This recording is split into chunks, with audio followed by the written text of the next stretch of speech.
Good morning. This is Chief Sergeant Terence Rafael Perez, Chairman Rodriguez. Sir, we have resolved the issue. Are you ready to start?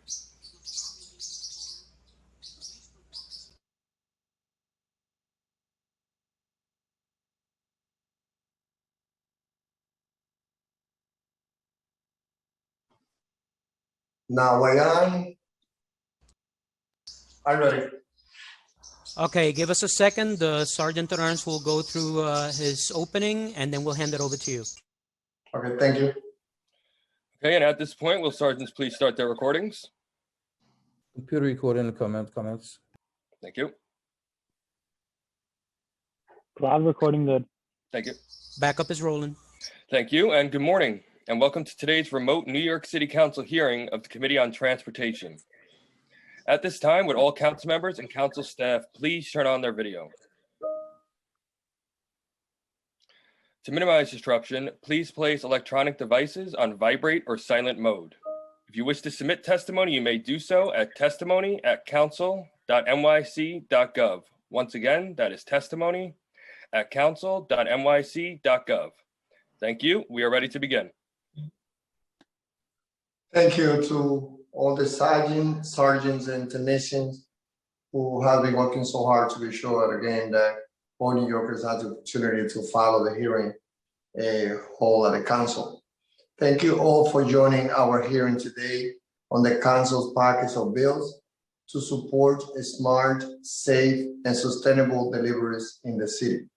First, I'm going to turn it over to our committee council to go over some procedures items. Thank you. I'm Elliot Lynn, counsel to the Transportation Committee of the New York City Council. Before we begin, I want to remind everyone that you will be on mute until you are called on to testify, when you will be unmuted by the host. Please listen for your name to be called. I will periodically announce who the next panelist will be. The first panelist will be from the administration. From the Department of Transportation, Commissioner Hank Gutman, Deputy Commissioner for Transportation Planning and Management, Eric Beaton, and Assistant Commissioner for Intergovernmental and Community Affairs, Rebecca Zach. And from the Department of Buildings, Commissioner Melanie LaRocca. During the hearing, if council members would like to ask a question, please use the Zoom raise hand function, and I will call on you in order. Unless otherwise indicated by the chair, we will be limiting council member questions to 5 minutes, including answers. Before I turn it back over to the chair, I would like to acknowledge that we've been joined by council members Diaz, Powers, Koo, Rose, Holden, Rivera, Reynoso, Levine, Brooks Powers, and Cabrera. Chair. Thank you, Elliot. I'm proud to be working with Speaker Corey Johnson, of course, his Chief of Staff, Jason Goldman, Council Members Rivera, Powers, and Reynoso to introduce the bills we are considering today. Since becoming chair of this committee, I have been a proponent of transportation policies that reduce congestions on our street and prioritize the safety of pedestrians and cyclists. And in that priority, I've been working very close, not only with Speaker Johnson, my colleague administration, but also with the Public Advocate Board President, Gabe Brewer, Ruben Diaz Jr., and of course, Brooklyn Board President, Eric Adams. The COVID-19 pandemic has shown us that we must take steps to make our public space work for everyone, especially with the increase in the number of trucks and vans making deliveries to our homes and businesses. Many of these vehicles double park while making deliveries, causing traffic congestion and creating potentially dangerous situations for cyclists and pedestrians. The status quo is simple, unacceptable. Now is the time for us to be proactive. One of the bills on today's agenda, which I have sponsored with Speaker Corey Johnson, intro number 2282, is a bill that will require DOT to redesign our city's truck route network to improve safety, increase visibility, and reduce traffic congestion and emissions. The bill will also require DOT to consult with community stakeholders when redesigning the city's truck route network. The bill will require DOT to implement daylighting at each intersection adjacent to the truck route network, and review and replace truck route signals where necessary. This is just one example of the kinds of things we need to be doing to improve our street, and I'm proud to sponsor this bill. Lastly, I would also like to highlight the importance of improving our street so that they are more efficient, sustainable, and safe for all, especially for pedestrians and cyclists. During the unveiling of the 181st Busway last week, we heard the mayor reaffirm his commitment to bring more initiatives like this to all underserved communities. I will also continue work alongside Mayor de Blasio, Speaker Corey Johnson, Brooklyn Borough President Eric Adams, my colleagues, and especially Riders Alliance to ensure we meet our 30 bus lane miles by the end of this year before the new administration. Before we call on the administration, I would like to give the bill's sponsor an opportunity to make a few comments on their bills. First, Councilmember Rivera.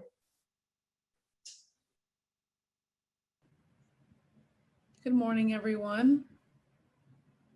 Good morning. I want to thank Chair Rodriguez for holding this hearing on these bills today, which includes my legislation intro 2281, which would require large commercial buildings to develop delivery and servicing plans to reduce the impact deliveries have on our streets, our neighbors, and our environment. An estimated 1.8 million packages are delivered across the 5 boroughs each day. The surge in online shopping and deliveries brought on by the COVID-19 pandemic has only made it clearer that the way we handle freight and shipping in most American cities just isn't working for our 21st century economy. With my legislation, large commercial buildings in New York City would be required to both submit detailed plans for on-site loading and delivery management to the Department of Buildings and directly survey tenants to identify mitigation strategies. Building owners would be offered technical support for the creation of an Office of Sustainable Delivery Systems within DOB. This bill aims to reduce congestion on streets and sidewalks, distribute delivery times more effectively, and has the potential to consolidate shipments, thereby helping our city run more sustainably and efficiently. We look forward to working collaboratively with all of the stakeholders involved, especially our workers who put exhaustive time into making sure we do the best we can with the current system in place. I hope all of my colleagues will support this legislation, and I want to thank all of my colleagues who have bills in the package, Council Members Rodriguez, Reynoso, and of course, Speaker Johnson. And I want to thank you, Mr. Chair, for the time. Thank you, Councilmember Rivera. Now let's hear from Councilmember Powers. Thank you, Chair Rodriguez, and good morning, everyone. I'm City Councilmember Keith Powers. Thank you for giving me an opportunity to few words today about 2 bills of mine that are on the agenda here today. The first one, Intro 811, which would establish pedestrian flow zones in Times Square, and Intro 2277, which would reform the commercial loading zones as part of the council's effort to support smart, safe, and sustainable deliveries in New York City. The first one, Intro 1811, is about improving the pedestrian experience in Times Square, including guidelines for activity zone and pedestrian zone interaction, and ones that address street closures and signage, allowing the Department of Transportation to set up rules to address public safety concerns, and setting up a working group to coordinate on these issues. This legislation is an update to existing regulations, which is necessary to ensure the original intent of those regulations is honored and to codify ambiguities in the original bill about how commercial activity can take place. These pedestrian flow zones will create expectations and guardrails for where business transactions can take place, making people feel safer and improving pedestrian flow, and it's well timed with our safety. The second bill, Intro 2277, includes several reforms to loading zones to make the delivery process more efficient and minimize negative impacts on other users on the street and sidewalk. This legislation requires that all commercial loading zones are controlled by a Muni-meter, which will ensure delivery trucks are paying their fair share for using street space. It'll extend the number of hours that commercial vehicles can park in loading zones from 3 to 8 hours to reduce unnecessary idling that often happens when a driver's time is up, but they still have deliveries to make. And to ensure commercial loading zones are kept open for commercial vehicles, this legislation will prohibit placard parking in commercial loading zones in the area south of and including 60th Street in Manhattan, obviously my district. And it will require construction permit applicants to maintain loading zone access or create temporary loading zones when construction staging would block an existing loading zone. It's time for our city's commercial delivery infrastructure to catch up to our 21st century needs. And I'm proud to sponsor this bill to address an issue that has long been a source of frustration for New Yorkers. And I look forward to hearing feedback today on that legislation. Thank you to Chair Rodriguez and everyone for your support and participation today. Thank you, Councilmember. Now let's hear from Councilmember Antonio Reynoso.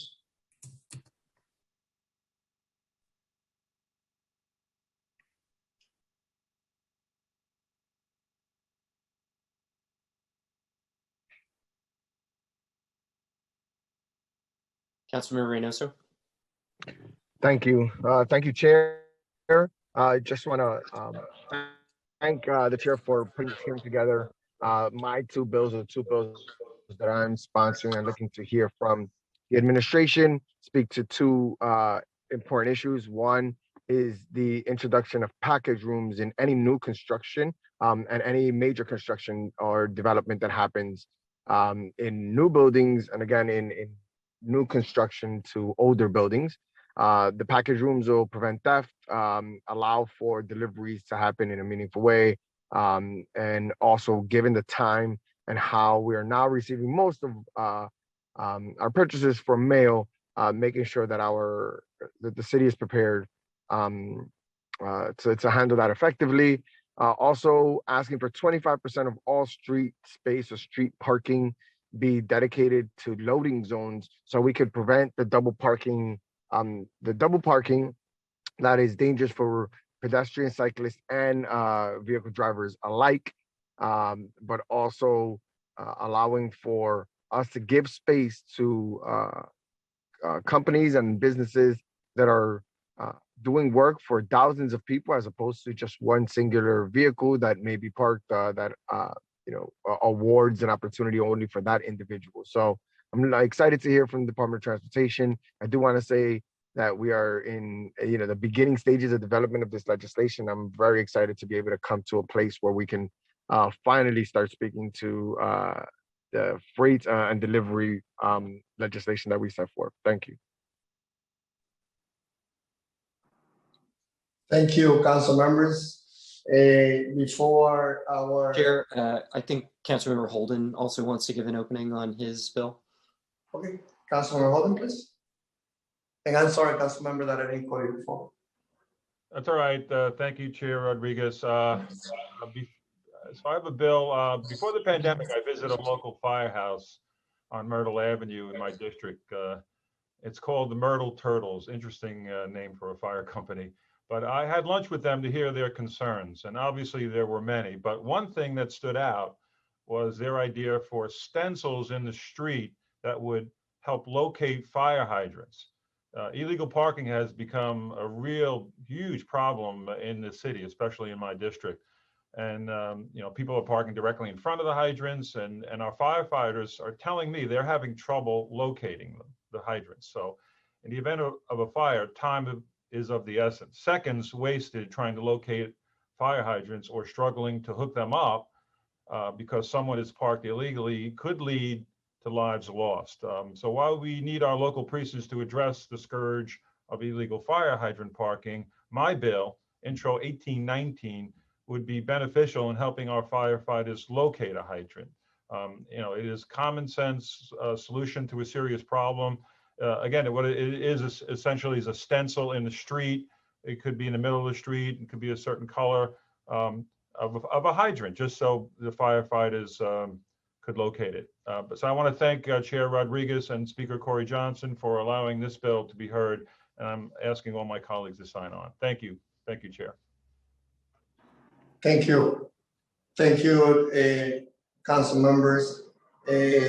Before I will call our lawyer to administer the oath, I would like to say in Spanish that hoy nosotros estamos discutiendo un grupo de proyectos de leyes donde tienen que ver cómo nosotros podemos organizar mejor los deliveries de los camiones cuando llevan la comida a los diferentes lugares, pero también en el día de hoy entre los proyectos de leyes, por primera vez se marcarán de un color diferente el área cerca de las pompas para que los choferes también sepan a qué distancia visualmente que no se pueden parquear.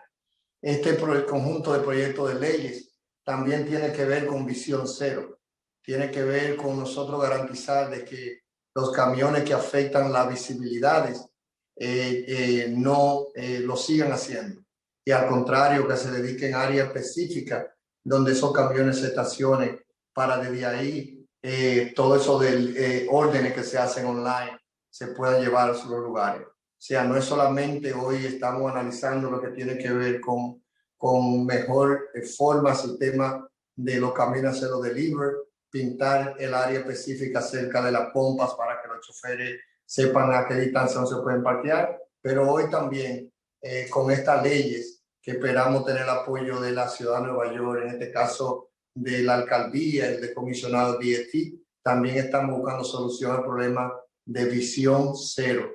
Visión cero que lamentablemente todavía falta mucho por hacer, donde se pierden vidas de personas inocentes, no solamente chocándose cuando son chocadas por los camiones, sino también visión cero que nos afecta grandemente en los casos de hit and run, que nos afecta cuando choferes golpean a una persona, cuando los camiones están en un lugar y le quitan la visibilidad a los choferes. Así es de que today's package of bill, besides addressing those particular items that we heard from the different council members, from a specific area where the truck will delivering the good, but also council member Holding also bill for the first time. We will establish a fair system where the driver that we know the distance that they have to keep when they park the vehicle close to a fire drive. So this is a great opportunity. This is not only about addressing delivery. This is not only about, putting a clear area where drivers should not be allowed to park close to the fire drive, but this is also about vision zero. When many of those trucks are driving to some residential area, when many of those trucks are responding to the order that we consumers make through Amazon and others, we need to come out with a system where we should have centralized in different areas where those trucks should be bringing the food. So this also improve or bring solution to issues related to visibility that unfortunately those trucks create in our city. So this is also about Vision Zero. With that, I will now have our moderator and committee counsel call on the administration to testify and administer the oath. Thank you, Chair. We have also been joined by Councilmember Miller. I'll now call on the following panelists to testify: Commissioner Gutman, Commissioner LaRocca, Deputy Commissioner Beaton, and Assistant Commissioner Zach. I will read the affirmation and then call on each individual to confirm their response aloud for the record. Please raise your right hand. Do you affirm to tell the truth, the whole truth, and nothing but the truth in your testimony before this committee, and to respond honestly to council member questions? Commissioner Gutman? I do. Commissioner LaRocca? Yes. Deputy Commissioner Beaton? I do. Assistant Commissioner Zach? Yes. Thank you. You may begin your testimony when ready. Thank you. Thank you very much. Can you hear me okay? Okay. Good morning, Chair Rodriguez and members of the Transportation Committee. I'm Hank Gutman. I'm the Commissioner of the New York City Department of Transportation, With me today are Eric Beaton, our Deputy Commissioner for Transportation Planning and Management, and Rebecca Zach, Assistant Commissioner for Intergovernmental and Community Affairs.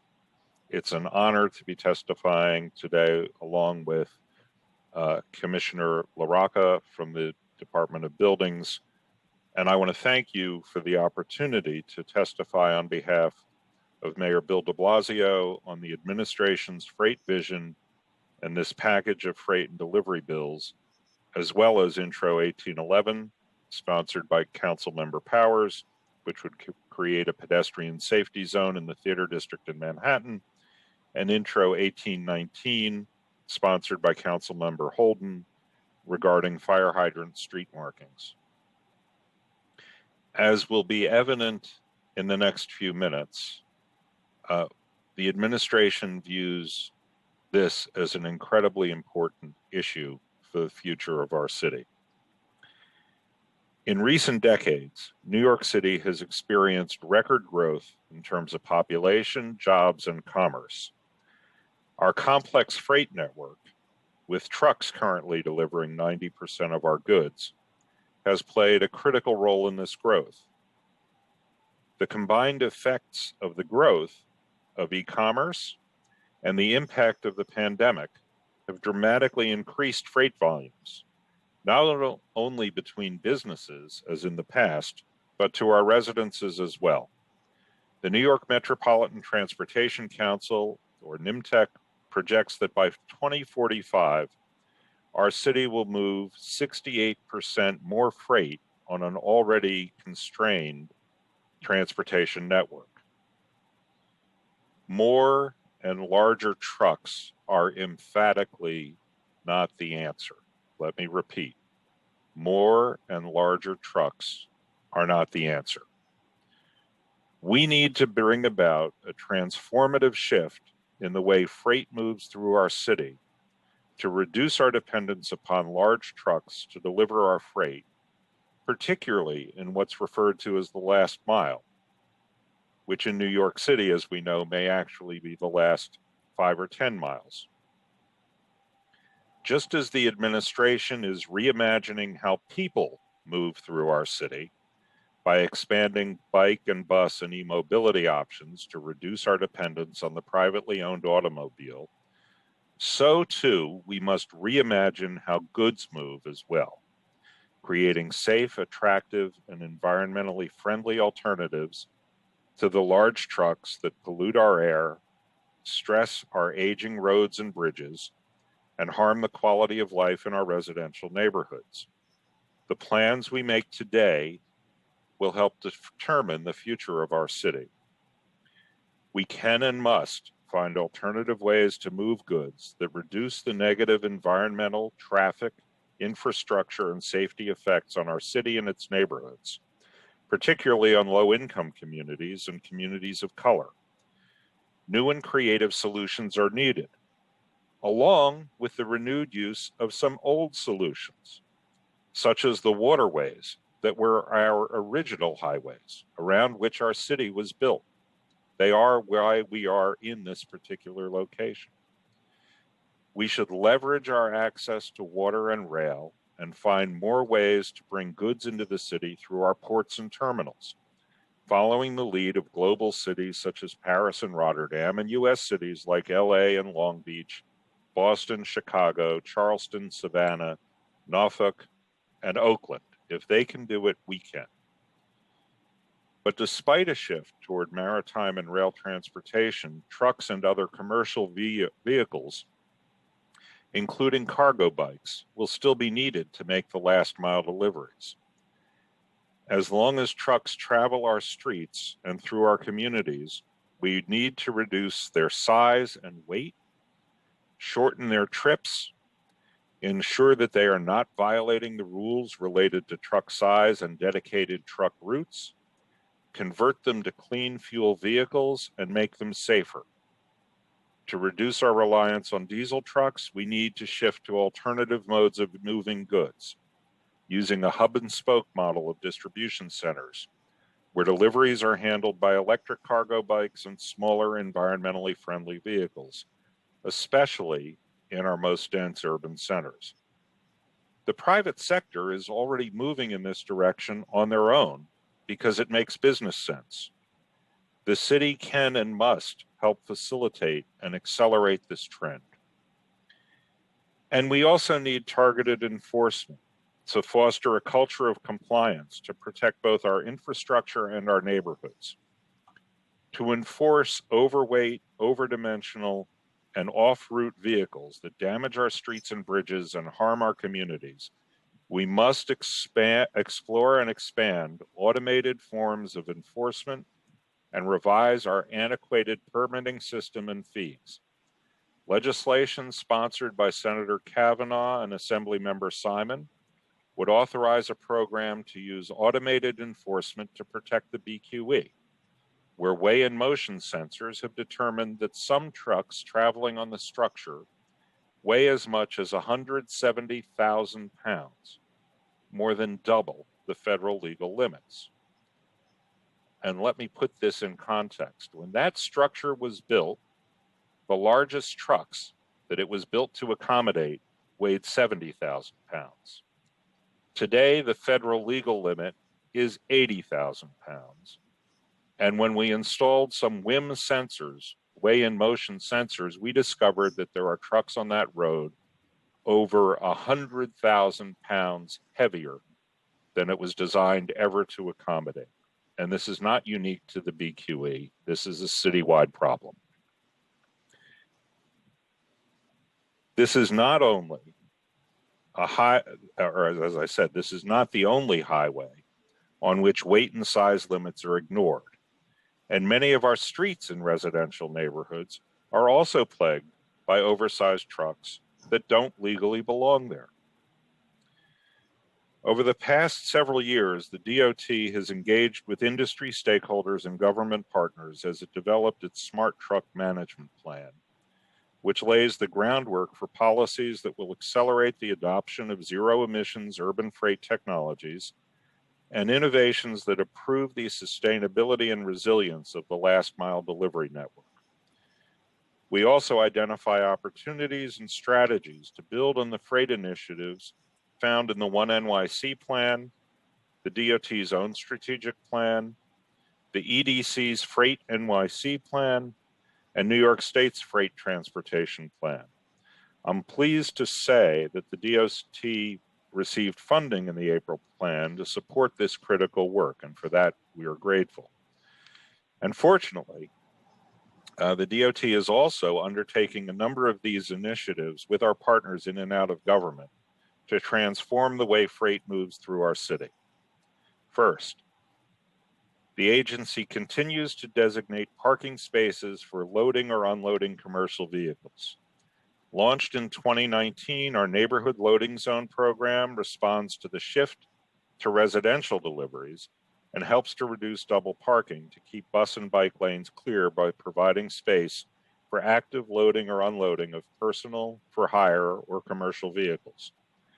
With 111 neighborhood loading zones citywide already, 49 of which the DOT added during the pandemic, our first year evaluation of the program has demonstrated its success.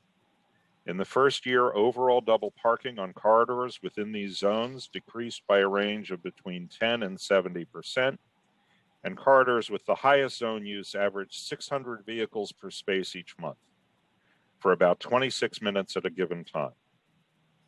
We also found that zone effectiveness and utilization is dependent on the length of the zone, the placement along a block, parking enforcement, and the local demand characteristics, all of which will inform our strategy as we expand the program citywide. In addition, all street improvement projects in metered areas undergo a thorough curb evaluation that often includes the installation of additional commercial parking spaces. Finally, the agency adds commercial spaces based on requests from businesses, many of which are in non-metered areas. Second, through our commercial cargo bike pilot program, the DOT incentivizes adoption of sustainable and efficient freight delivery by making designated loading and unloading space available for cargo bikes on street. cargo bikes in the pilot can load and unload wherever commercial vehicles can and are exempt from any muni meter payment. In addition, the DOT installed 2 cargo bike corrals to date for businesses that need on-street space to facilitate their operations, with more such spaces planned for 2021. Companies participating in the program share cargo bike trip GPS data with us. Based on an analysis of this data, the number of cargo bike deliveries increased by 109% between May of 2020 and January of 2021. In January 2021 alone, there were over 45,000 cargo bike deliveries, and there were no traffic crashes involving those bikes that have been recorded since the start of the pilot. Based on this success, the DOT plans to promulgate rules to make the program permanent and larger. Now, state law enacted last year restricts e-bike width to 3 feet. Unfortunately, that prohibits the use of many of the off-the-shelf cargo bike models, making the adoption and expansion of our program difficult for those who want to use it.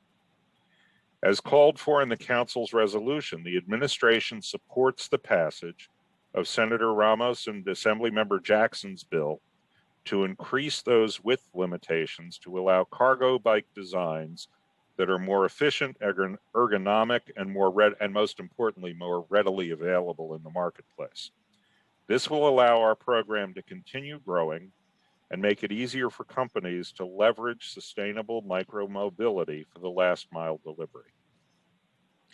Third, the city also supports off-hour deliveries through the DOT's off-hour deliveries program, which Mayor de Blasio launched in April 2019 as part of a comprehensive program to reduce congestion, improve bus transit speeds, and decrease the opportunity for conflicts with pedestrians and cyclists.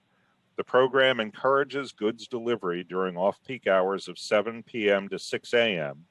to decrease congestion and truck emissions, with the goal of reaching 1,500 business locations by the end of 2021, specifically in Midtown Manhattan, Lower Manhattan, downtown Brooklyn, Flushing, and Jamaica, where there are high pedestrian volumes and limited curb space. With participation at over 900 business locations citywide, we continue to expand the program despite the pandemic-related challenges those businesses have faced. And the mayor has instructed us to look for ways to dramatically expand and increase this program. Fourth, the city's truck route network, which was established in the 1970s and most recently revised in 2015 and 2018, requires updating to reflect the changes in residential and commercial land use patterns, the transportation networks, and the delivery patterns from e-commerce. The administration supports changes to add connectivity to, from, and within industrial business zones, and to fill in gaps, adding new designations where needed and remove certain routes as well. The success of the network will depend upon trucks adhering to the designated routes. Fifth, the New York City Clean Truck Program, which builds on the successful Hunts Point Clean Truck Program, which replaced over 500 South Bronx trucks and required safety elements such as side guards.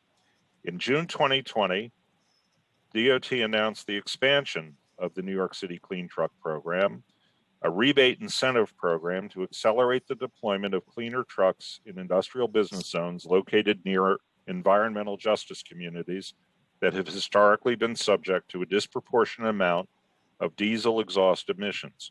The program will invest $9.8 million to replace older, dirtier diesel-powered trucks with advanced transportation technologies and alternative fuels trucks, including electric trucks.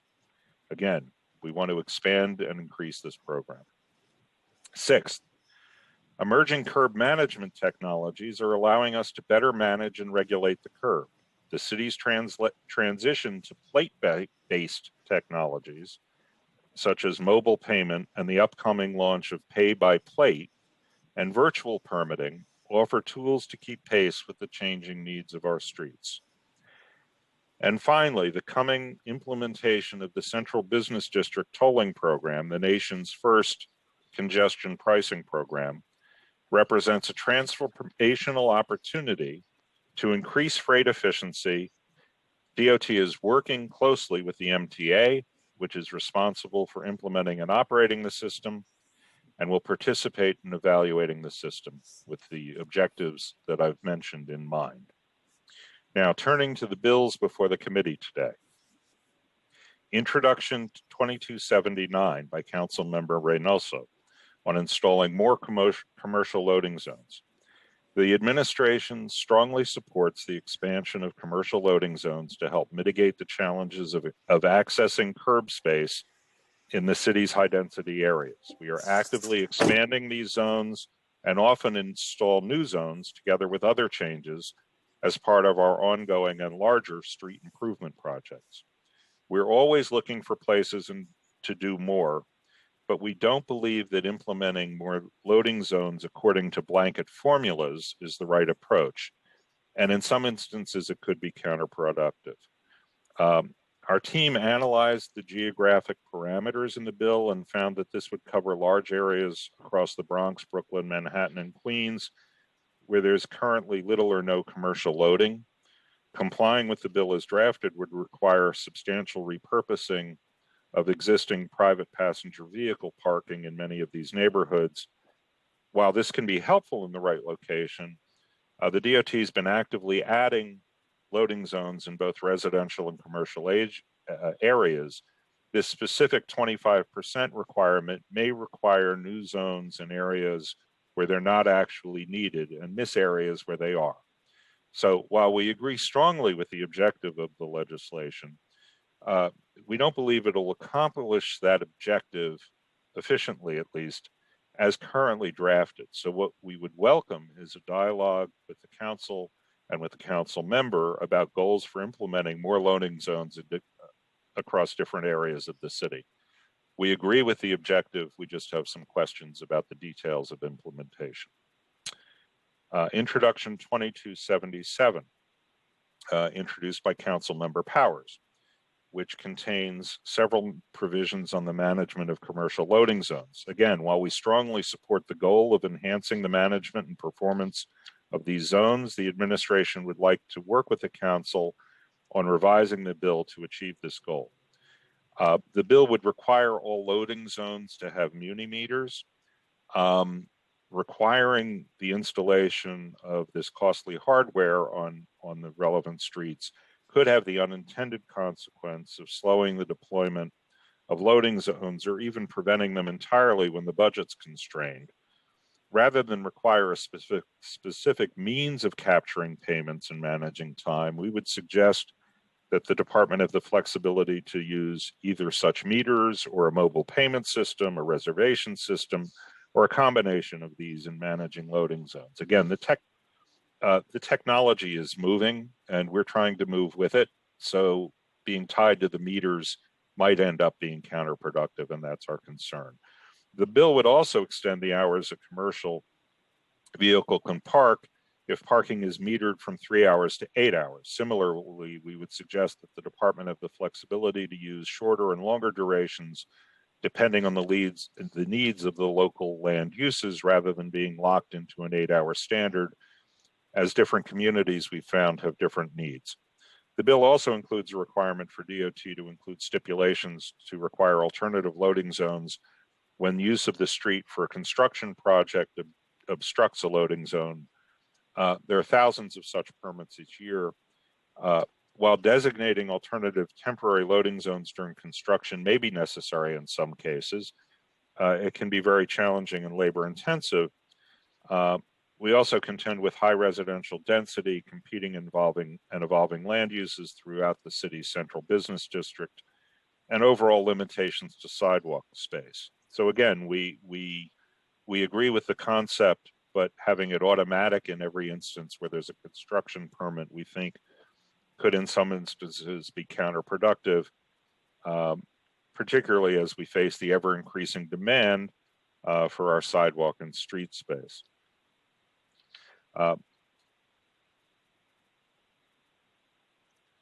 So again, this is an example where we'd like to work with the council and with the council member to suggest some proposed modifications of the legislation. On Intro 2282, sponsored by the chair, which would require a truck route redesign, as I discussed earlier, the administration supports making revisions on our truck routes. And we are in the process of doing it, and we'll have something to say shortly. I should note, though, that there are a few responses to the legislation as drafted. The bill would mandate initial and final reports on proposed changes with public comment requirements. Our current process for making changes to the truck route network, however, already has its own hearing and public comment process as required by the City Administrative Procedure Act, known as CAPA. So while we value public input, we should ensure that the legislation doesn't create a duplicative process to the one that we're already going to be following. The bill would also, so again, this is something we would be happy to discuss with the chair and with the council. The bill would also require DOT to implement daylighting at each intersection adjacent to the truck route network. Daylighting is an important tool in our toolbox, and we favor using it in the situations where it can make a difference because safety is our top priority. But we would respectfully suggest that this isn't a one-size-fits-all solution. We found it incredibly valuable in some places, but in others not really valuable or necessary. So we would hope that the legislation could be revised to provide the DOT discretion to determine where its use actually would further the goal that we all share of safety. Introduction 2253 by the speaker. Micro distribution centers are the future. I think I tried to make that clear in my testimony. And this administration strongly supports encouraging their adoption. When paired with environmentally friendly vehicles, these hubs have the potential to increase efficiency and decrease negative effects on the environment in local communities by reducing traffic and delivery vehicle dwell time in high demand, high density areas with limited curb space. Many have already begun popping up throughout the city, but we want to ensure that companies both big and small have access to this type of facility. We look forward to working with the council and discussing possibilities for a pilot program and how best the city can promote micro distribution, including by partnering with and catalyzing the public sector, which, as I mentioned, is already moving in this direction. And as I mentioned earlier, amending state legislation to allow wider cargo bike models is crucial to supporting private sector adoption. Introduction 2281, sponsored by Councilmember Rivera, which would require the DOT to create an office, the DOB rather, to create an office of sustainable delivery systems and require large commercial buildings to implement delivery and servicing plans. Service and delivery, again, we agree completely with the objective of the legislation. Service and delivery plans are a promising practice to enhance sustainability and reduce congestion. And we welcome conversations with the council member and with the council about how the city can best encourage these plans, building on the city's experience with large buildings through the Carbon Challenge. I defer to our sister agencies about implementation challenges for the bill, and in particular to our colleagues at the Department of Buildings. But as to the objective, we are entirely with you. Introduction 1811, sponsored by Councilmember Powers, which would geographically expand designated activity zones, or DAZs, and pedestrian flow zones that DOT implemented and maintains in Times Square. We're proud of the work that we've already done along with our partner agencies and stakeholders to craft innovative responses to pedestrian congestion in this one-of-a-kind location. However, the DAZs and flow zones we implemented are possible because of the amount of pedestrian plaza space at this specific site.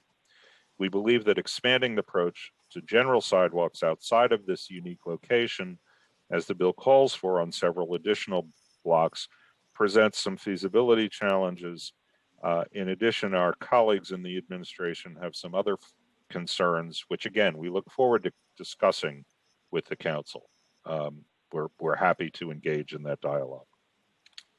Finally, Intro 1819, which would require the DOT to mark the location of each fire hydrant using a symbol painted in the middle of the street directly across from the hydrant.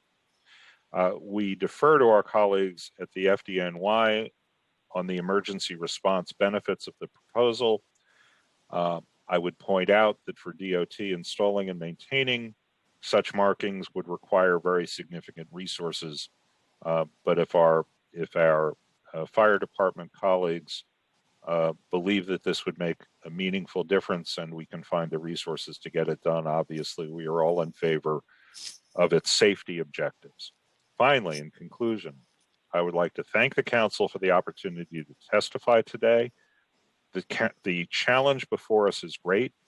We must meet the projected increased freight activity over the next several decades while working toward a safer, more responsible, sustainable, efficient freight system that grows the economy, supports freight-related jobs, delivers the goods that residents and businesses need, and delivers environmental justice as well.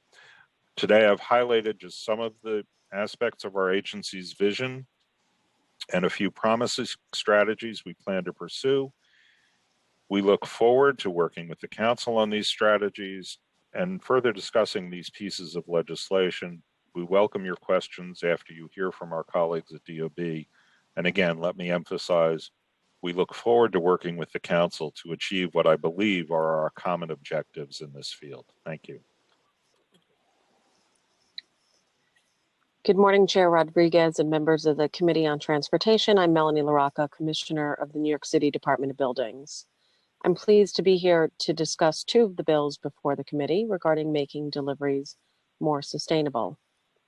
The department is hard at work at implementing the Historic Climate Mobilization Act, which regulates greenhouse gas emissions from large buildings greater than 25,000 gross square feet, starting in 2024.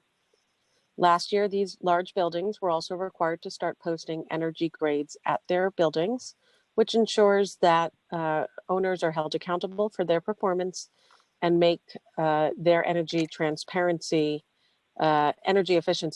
transparent to the public. We are very much aligned with the City Council on the issue of reducing carbon emissions, and it is clear that large buildings have a critical role to play. Intro 2281 creates an Office of Sustainable Delivery Systems, which is tasked with making deliveries to and from buildings greater than 500,000 gross square feet more sustainable. One of the primary responsibilities of this new office would be to provide guidance to owners on the development of delivery and service plans and to oversee the implementation of such plans. While the department is certainly committed to sustainability, we do not have any expertise in making deliveries more efficient and sustainable, particularly where regulating vehicle movement is involved. However, like our colleagues at the Department of Transportation, we are certainly committed to working with the City Council to further our shared sustainability goals, and we look forward to discussing this bill further to determine if there are any areas where the department can contribute our expertise. Intro 2280 requires secure package storage areas in certain new and existing residential buildings.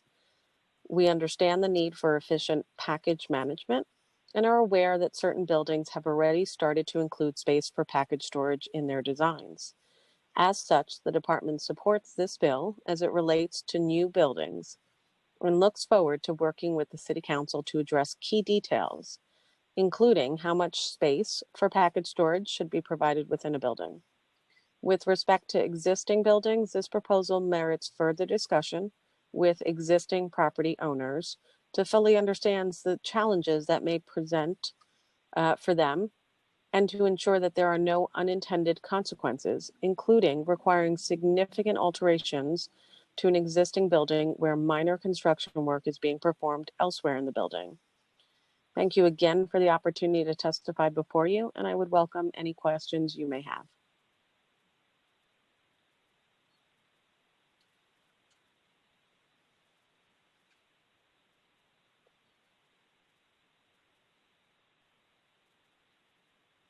So I think that from the administration, right, we already have both commissioners, two great individuals that I had the honor to be working close in the Department of Transportation, Department of Building. There's nobody else from the administration? Since they looked at there's not, so let's start the sections of getting into the questions. I have a few questions and then I know that my colleagues has other questions. Commissioner Han, can you elaborate a little bit more on which are the problems that exist today regarding the distribution of goods throughout the city, including things such as increased congestion, lack of infrastructures for effective distribution, and others? Sure. Thank you, Chair Rodriguez, and it's good to see you. Good to see you again. Nice to see you. And thank you for being in Washington tonight too. Oh, that was a great event. I was very happy and honored to be there. Thank you. So the challenge is helping facilitate the transition, the transformation from reliance on large diesel trucks to deliver goods within the city itself, to instead using smaller, environmentally friendly vehicles that don't cause the same congestion, that don't cause the same pollution, that can more easily use the limited space at the curb. I mean, that is the huge that are environmentally friendly, you know, electric if possible. These are all the challenges we face, and the fact that the freight needs and demands of the city have grown so dramatically in recent years, and show every indication of continuing to grow, and that the places being delivered to are no longer just commercial establishments or industrial sites, but it's now everybody's home. All of this has created an enormous stress on the system. And so we need to have a multimodal approach to dealing with that. Everything from making better use of rail and our waterways to helping facilitate the transition from large trucks to small environmentally friendly vehicles, including those cargo bikes. So we've outlined a series of steps that we've taken. Many of them began as pilots in the last year or two. All of them have shown successful results so far. And so what we're trying to do is come up with the strategies to provide both incentives for people to do more of them, disincentives to continuing in the old ways, so that all of us can make that transition together, because it's increasingly clear that this is essential for the future of the city and how goods move, how things move. It's not just, so far we've been focusing mainly on how people move. We have to apply the same degree of attention and effort to how goods move, because both are essential to our future. And again, in preparing for today's testimony, I was thrilled to see that the objective of all the legislation that's proposed and under discussion today is all moving in the same direction that we are. I mean, there's some differences on the details, and sometimes the devil's in the details, but all of us are trying to effectively bring about that kind of transition. And that, I think, is a great sign of hope for progress. I agree with you. And I think that even though, as you say, the devil is on the detail, but I feel that even with some detail that we need to look at it, there's not many devils. I think that overall, I think we agree with most of the things. This is about the execution and the plan that we need to follow, because at the end of the day, we are all responsible, you know, regardless of the role that we play in our life today and the role that people play in the future. I think this is all about how to address issues related to sustainability, how to address issue about a new culture that we have to build around a street. The street doesn't belong to the truck car owner. The street belongs to everyone And when we had 8.6 million New Yorkers, only 1.4 million individuals, they have vehicle. It means that more than 7 million New Yorkers, the majority of the city, rely on public transportation. And I think that the part related to the demand that also we have created in our city. Even though people say we don't want Amazon in Queens, but because of the comfort, most people, even those who were organizing against it, they give most of the product ordered to Amazon. Yeah. So I feel that, and again, all my support to anyone who dedicated to organize. So I think that we all play a different role. But who is DOT the agency leading the coordination and conversation around this particular issue? Of course, I will assume that at some point other agencies also interact from DCAS that lead the trucking or the city vehicle I will assume that the EDC, SBS, because at some point also, how do we get those big corporations to deliver at certain hours? How do we create those incentives? At the end of the day, it's about the dollars. From their point of view, for our point of view, to make them more responsible and to know that it is the residents of our city, the one who are our priority when we do any policy. So assuming that DOT, right, is the one that coordinates, bringing it with other agency, have any conversation also been happening led by DOT around bringing economic incentive to those private sectors that make some changes on operation and how to organize the new way to deliver it good to consumers? Yeah, I'm glad you asked that question, Chair Rodriguez, because yes, we are in the process of organizing exactly that kind of interagency task force group. Doesn't have a formal name yet, but one of the challenges has been that there are various agencies in the city that have some responsibility for the issues that touch on this problem. And since much of it falls within the jurisdiction of the DOT, one thing that we've been working on is finding our counterparts at EDC, which you mentioned, DCAS, et cetera, the Sustainability Office, and we have engaged all of them in dialogue on this, and we are working to make sure that our various plans and approaches work together seamlessly, that it's not a bunch of agencies acting independently and without coordination or concern for what each other's doing. I mean, it's one city administration. We all have an obligation, as you point out, a duty. It's an honor to be able to serve the people of the city of New York. And one thing that we are working very hard on is making sure that all of these agencies act in a coordinated fashion. For example, EDC developed a couple of years ago a freight plan, which is very innovative, making use of rail and the waterways, et cetera. And they've been busy pursuing it. So one thing we've been working on with the EDC is making sure that what they're doing coordinates with what we're doing. I mean, we seem to have more responsibility for the last mile.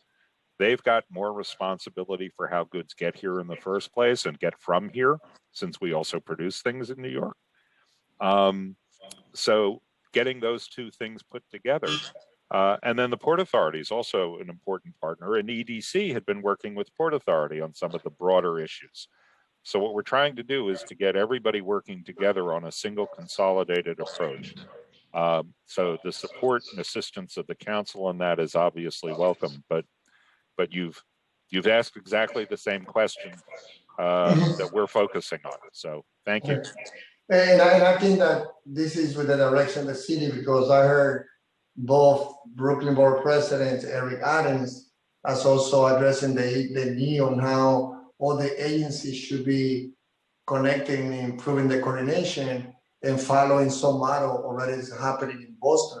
So I don't know if this is something also that you got from DOT are looking at it. But when I look at listening to Adams and say how we need to coordinate and have one platform where everyone from the residents of those communities to those who use the trucks company and request any permit to this business owner, everyone should know how we are moving any details or any application or any posting or any projects going on. And in that, and is there one of more, I don't know if you have any answer, yes, but for me, it's also a common question, is that I feel that I do, as you know, in my bill, we want to create a center, to centralize the area where all those, the FedEx, the UPS, everyone, Amazon, they create a area where they bring all those goods there, and from there, they deliver it to the consumers by using bicycle, using other motor transportation, something that I'm proud to see DOT working in pilot projects in the past. But I also feel that it's important to connect that process with local small businesses. I think that we need to encourage, and the other tools that we have to negotiate and with those big corporations is, incentive. But I think that what we have seen is a mom and pop store being closing every day because they cannot compete with the type of Amazon or other one. So at some point, as you will be working with those, especially EDC, what incentive can be put in place for those large corporations also work with a small clothing store in a local community, with a restaurant, with a multi-service company, so that they also become satellite. I think at this point also consumers, we need to step up a little bit for our comfort, expecting that everything must be going to our apartments. As we demand for everything going to our apartments, it means that we are demanding for more trucks, and therefore we are also contributing to climate change. So bringing everyone, on board, making everyone to do more, be more responsible. I just hope again that you will put together, together with City Hall, that task force that also some aspect related to working with those big corporations so that they work with the mom and pop store that most likely can be closing because they cannot afford the competition, how they can also include it in that process on the new New York City where everyone should be able to make a living. Good return to the big corporation, a good supporting the mom and pop small business to survive, who create most of the job, and at the same time the consumers to get what they want, by understanding that they cannot continue with the comfortable of everything has to be in front of my door. So do you see any possibility on creating a new aspect where also, the big corporation, the UPS, the Amazon, the FedEx also can be working with some small mom and pop store, and instead of delivering directly to the apartment of the consumers, bring some of those goods to those local small store, and everyone being able to make a good profit. Sure. Well, I think that the hope is that as part of our recovery, which we're in the early days of, but we're hoping is going to proceed, quickly and completely, that people will want to get out to the stores more, and will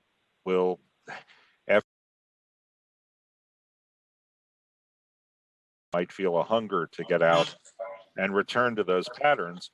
But even those stores rely on delivery for their inventory, et cetera. They get the goods that they sell. So yes, that's clearly an important part of the chain. The other thing, which I think you touched on, Chair Rodriguez, which is part of what we're trying to accomplish, is to make sure that this business model, this delivery model, isn't just available to the big guys. I mean, they've adopted it on their own because they've figured out it works. So they did that pilot program for us in a sense. What we're working on coming up with is models that would allow us to create the same opportunities for smaller delivery folks, for the people who, you know, who are more local, et cetera. So I think that that addresses part of what you were asking about. And that's where I think there can be a real role for city government in terms of helping set up, you know, Amazon or UPS may create a massive facility in which to do this stuff, but creating smaller places where local entities can perform the same kind of efficiency, enjoy the same efficiencies, and perform the same kind of transition is something that is definitely on our list of items we're pursuing. So, Okay. Okay, I have just one more question. Then I'm going to be calling my colleague. What does the city currently are doing in regard to ensuring that there is enough vehicle charging infrastructure without the city? That is another item on our to-do list. We've got a pilot program now for electric vehicle charging, and it is on the list of projects that we're looking to accelerate. There are electric chargers being put in city garages now as we speak. We are exploring opportunities to expand that program, and I don't have anything to announce today, but that is something we're actively working on. Okay. Thank you, Commissioner. And now let's go now to the colleagues who have questions. I bring it back to Elio, so that I'm going to be calling him. Thank you. Thank you, Chair. First, we have been joined by Council members Menchaca and Levin. We'll now call on Council members for questions in the order they use the Zoom raise hand function. Council members, please keep your questions to 5 minutes. The Sergeant will keep a timer and let you know when your time is up. Councilmember Holden will be first, and Councilmember Holden will be followed by Councilmember Miller. Councilmember Holden. Starting time. Thank you, Chair, and thank you, Commissioner Gutman. Regarding the truck deliveries that you spoke about and how freight moves through the city, we have 53-foot trailers are kind of the norm now, and I was always told they're illegal to operate on New York City streets because, and then yet everyone seems to be looking the other way regarding this. So when you have a 53-foot trailer, those are the extended trailers, and then you have an extended cab that the driver is in. Many times they sleep in part of it. Now you're looking at a vehicle that's well over 70 feet operating in New York, on New York City's narrow streets. So, so especially dangerous, you know, they're especially dangerous on turns. And you mentioned in your testimony that many of the trucks are overweight and are damaging our infrastructure. I addressed this with the police department some years ago as to why they're operating on New York City streets. They need a special permit, as I understand it. Maybe you can enlighten me, but they need a special permit to operate, even drive through our city, much less get off and then make deliveries. So as a result, you have these 53-foot trailers, extended cabs. When they go in their loading bays, they're blocking half the street and they're sticking out. These loading bays weren't designed for these extended cabs. Neither were our street corners. So drivers are also telling me that, and they said this a number of times to me, that they're not even trained to operate these 53-foot trailers in New York City or anywhere, yet the companies are making them do it.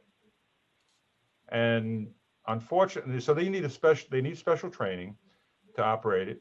They don't have it, yet the companies are, to make more profits, are making the drivers do this.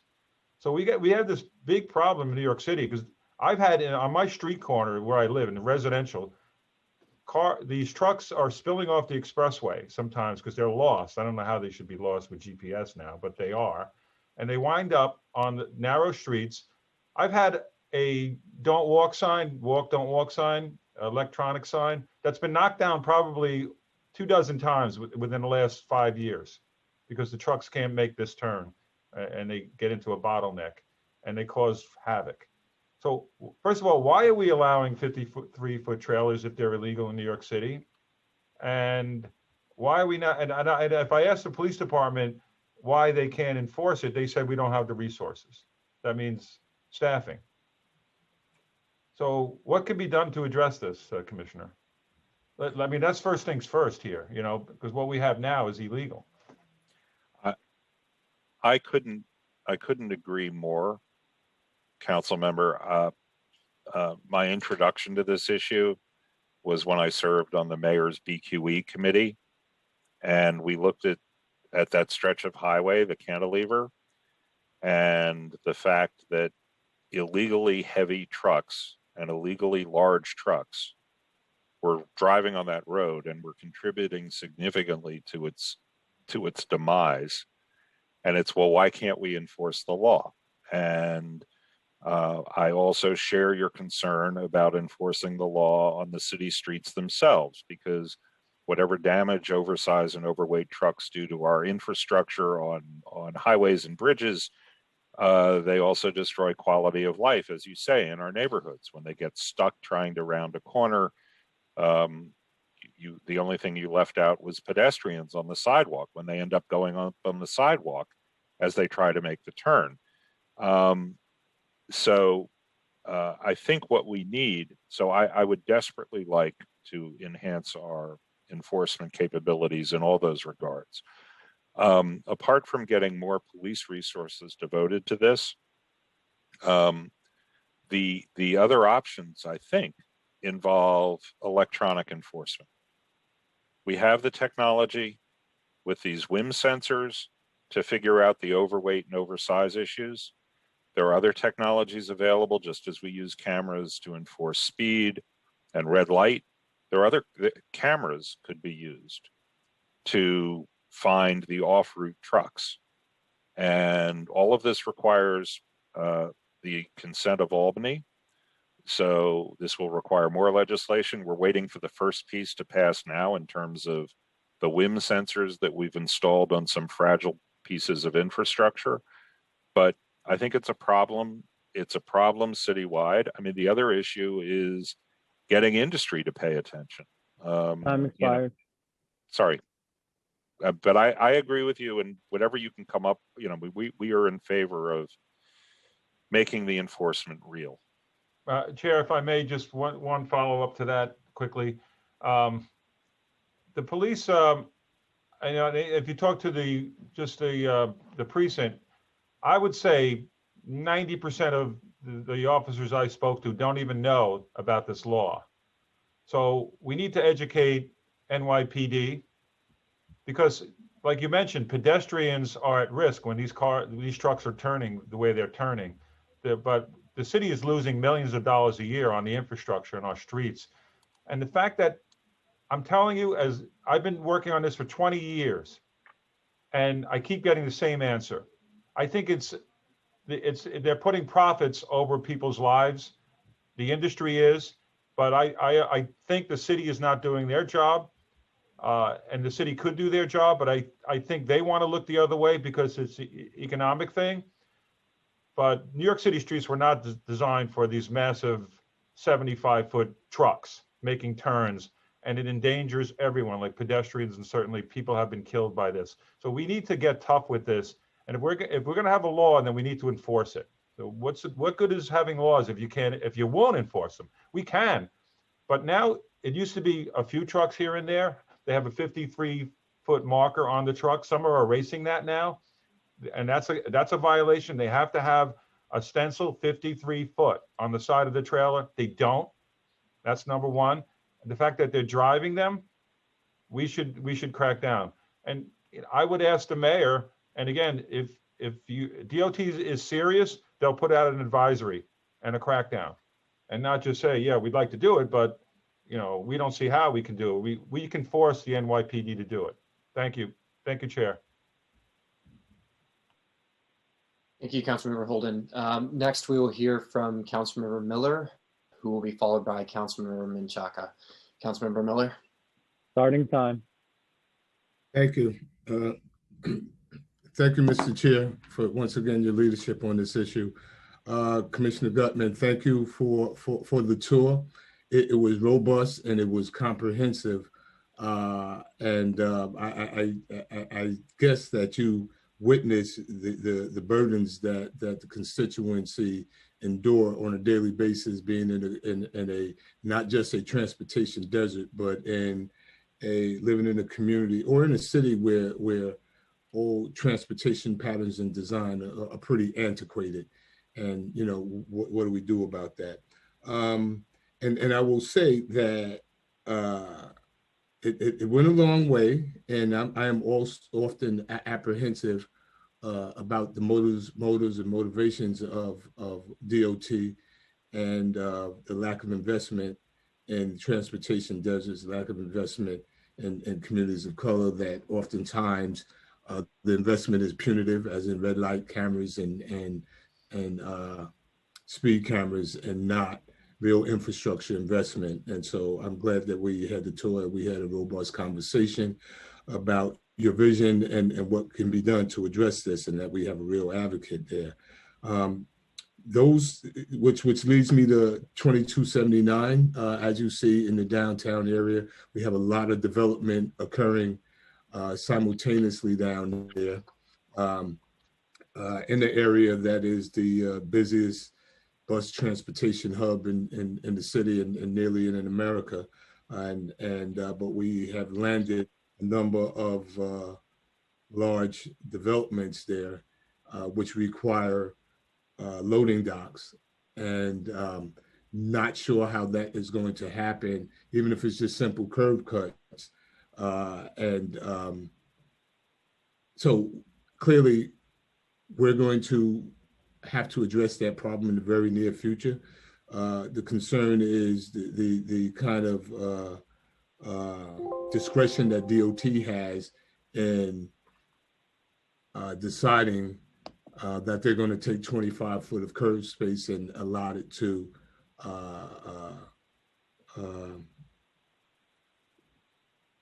these buildings for deliveries, large deliveries outside of the normal truck delivery access and parking. So if you could kind of calm my anxieties about DOT and its discretion, and the fact that when these projects occur, that there will be public discourse and community engagement around that, and in particular community boards would be involved before any such implementation would occur. Sure. First of all, let me thank you for hosting us in your district. I guess it was last Friday. Yeah. I very much enjoyed the opportunity to see the streets we'd been discussing personally, and to have a firsthand understanding of the issues you'd been raising with the agency. And I too thought it was very productive and certainly very informative. As to the commercial loading zones, again, this is an issue. This is an issue where our objective is to work closely with the community, with your office, and to make sure that we're doing what makes sense. This is, in areas where we have the ability to do it, but we, and recognizing the competing uses of the curb. I mean, we were out there looking at buses, right? Yeah. So how you, I mean, this is something we discussed, I guess, the other day. You've got, the streets aren't getting any bigger, but we're dedicating portions of them to bus use, portions of them to bikes, et cetera, and the commercial loading space has to fit in there too. So we're happy to work with you. And again, this is an example of an area where the need for commercial loading space is sort of obvious, and if we didn't notice it, you would certainly bring it, you and your staff would certainly bring it to our attention, which we thought probably works better than the more formulaic, automatic, based on census, et cetera, approach that was in the legislation. But certainly we're looking for areas like that where we can make a difference. As to the process and who gets consulted, Time and expired. how, I'm sorry. Whoop. Okay, I was going to turn it to the assistant commissioner, but again, you know how to reach us. We can have that conversation offline. You can take time to finish that. Okay, I was going to toss it to Assistant Commissioner Zach on the question of who's involved in the decision-making process beyond the informal availability of our office to talk to your office and the Borough Commissioner to talk with your office at any point. As we see, it's pretty unique and it's happening now. So I think any work that's going to get done is going to precede the implementation of this legislation here. So how do we make sure that we get that right? Right. I mean, Rebecca. Yeah, I'll circle back with the team here and talk to the Queen's office and Eric and some of his staff and put together the right folks to talk to you. Happy to follow up. I'll reach out to Ali too. Okay, thank you. You're welcome. Multiple locations that are like happening right now. Understood. Yeah. Thank you. Thank you.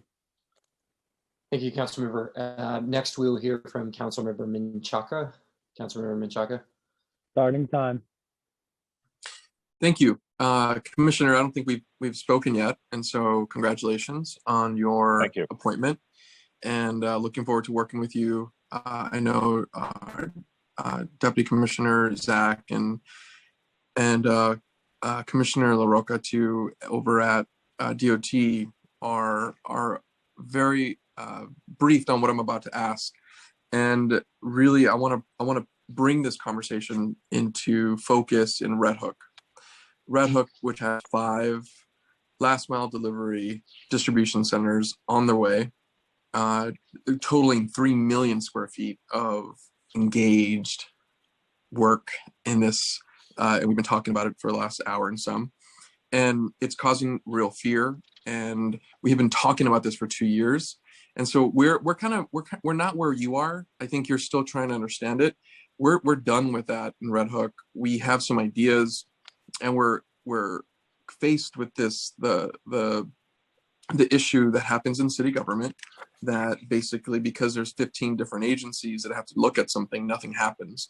And so we're kind of done with that grace, where the community is done with us at the city level with that grace period of get your shit together, and they're pissed. And so what I would like to talk to you about is either getting you physically to Red Hook to understand what's happening on the ground, 1.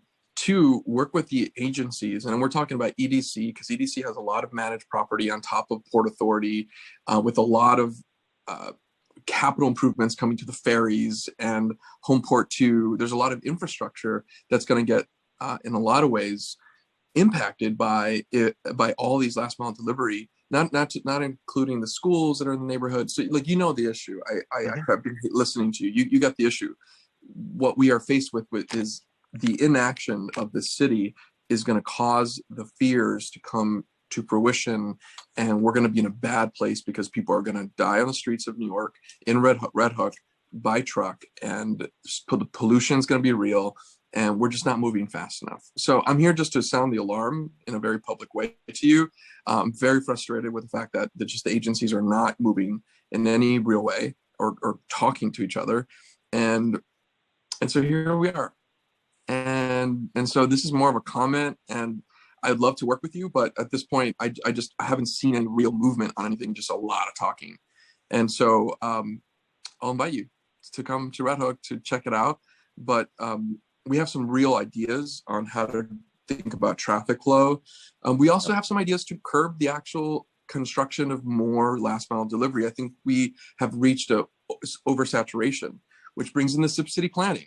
And if city planning isn't talking to EDC, isn't talking to DOT, isn't talking to DOB, then the market, and I heard you say this earlier, I think this is a really big point, that this is just how goods are going to happen. This is how goods are going to move. That's a market force. The city has a responsibility to its community to shape the market forces, and the market forces are winning right now. And if all of those last mile delivery centers are in full throttle, we're not going to be able to move anything. And I think that the last mile delivery folks are beginning to understand that too, but that's where leadership comes. And I just haven't seen that. So will you come to Red Hook? So first of all, council member, it's a treat to see you, even on Zoom again, and I look forward to working with you in, I guess, your ongoing capacity, my new capacity. And I'd be delighted to come to Red Hook and look around, and I mean, see whatever it is you'd like me to see.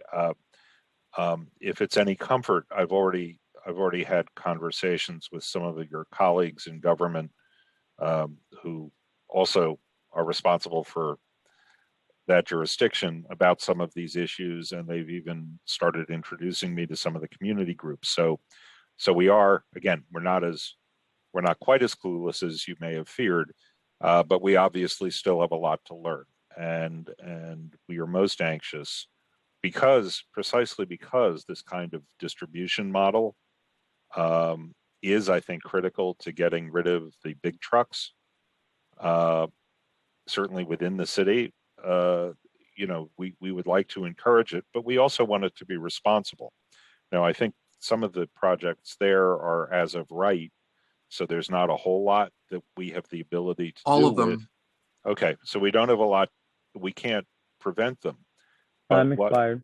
What I would like to do, and this is something that we're already discussing, and I would be delighted to discuss further with you and your staff and to do it on site, is to find ways to make them be good neighbors. If the idea is to eliminate the big trucks on our residential streets, you have to pay attention to how they get to these distribution centers and make sure that whatever they're doing is consistent with the quality of life in the residential parts of the district. And that's something where I think we may be able to be of assistance, and where we would certainly love to try, because that, I think, is critically important. So again, happy to have this dialogue. We should continue it with less of an audience and with others involved, including EDC, et cetera, because I do think there are things we can do to allow the model to go forward, which we don't have the ability to stop and wouldn't want to for the other reasons, but to do it in a way that's not destructive of the quality of life in your district or in anybody else's, because that's obviously not the objective. So thank you for the question. Yeah, let's set that up. Thank you, Commissioner, Sure. as soon as possible. And got it. we do believe that there's ways to stop them, actually, and we want to talk to you about those as well. But that's going to require a larger citywide understanding about how we can really understand saturation in neighborhoods and allow for everyone to be productive, both as a neighbor, a resident, and a distribution center. And so let's explore those ideas as well. Thank you, Chair, for this extra time. And I look forward to working with you and the rest of City Hall. Thank you. Thank you. Thank you, Councilmember Menchaca. Chair, I believe Councilmember Holden would like to ask a follow-up question, if it's okay with you. Okay, Councilmember Wanselman. Starting time. Yes, Commissioner, just one little follow-up on my legislation about on 1819 about the stencil of the fire hydrant. I might make some suggestions because it does seem that DOT wastes manpower or staffing based on the fact that, let's say daylighting, for instance. I have a lot of locations in my district where they put up daylighting, which is good, except they put up 2 no standing signs, going in each direction. Like why would we need a sign on the corner, no standing, going one way, and then just a few feet from it is another sign. So you probably have maybe 10 feet in between the signs, or 15, whatever it is. And what we're seeing, oh, sorry, my camera's not on. Okay, there we go. What we're seeing is a waste of staffing to put multiple signs, unnecessary signs. Yet you mentioned that it would require more staffing to put a stencil, just essentially paint. And a stencil could be painted within a matter of, I'd say, minutes, but I'm not sure, what's required. Do you think it's that much of a problem for DOT to put the stencil in the middle of the street? I think I'm told, and obviously we will pursue this further, that there's there's an issue of contracting capability. The people who do this painting on the street, that there aren't enough of them to do what we're called on. So it's not even DOT personnel apart from resources. And I think if it were just doing it in a few places, obviously that wouldn't be an issue. But I was handed a note that there are 110,000 fire hydrants in the city of New York. So, I mean, if this is important, if our colleagues in the fire department believe that this is an important thing, we will obviously look to see if there are ways that it could be done or done in a phased manner. Well, but yeah. it's, you know, again, this is they're telling me it's not as easy as it sounds. And you know, we can look at that, but it's yeah, I don't think any commissioner, I don't think anybody's saying 110,000 at once. Right. Like, you know, right away.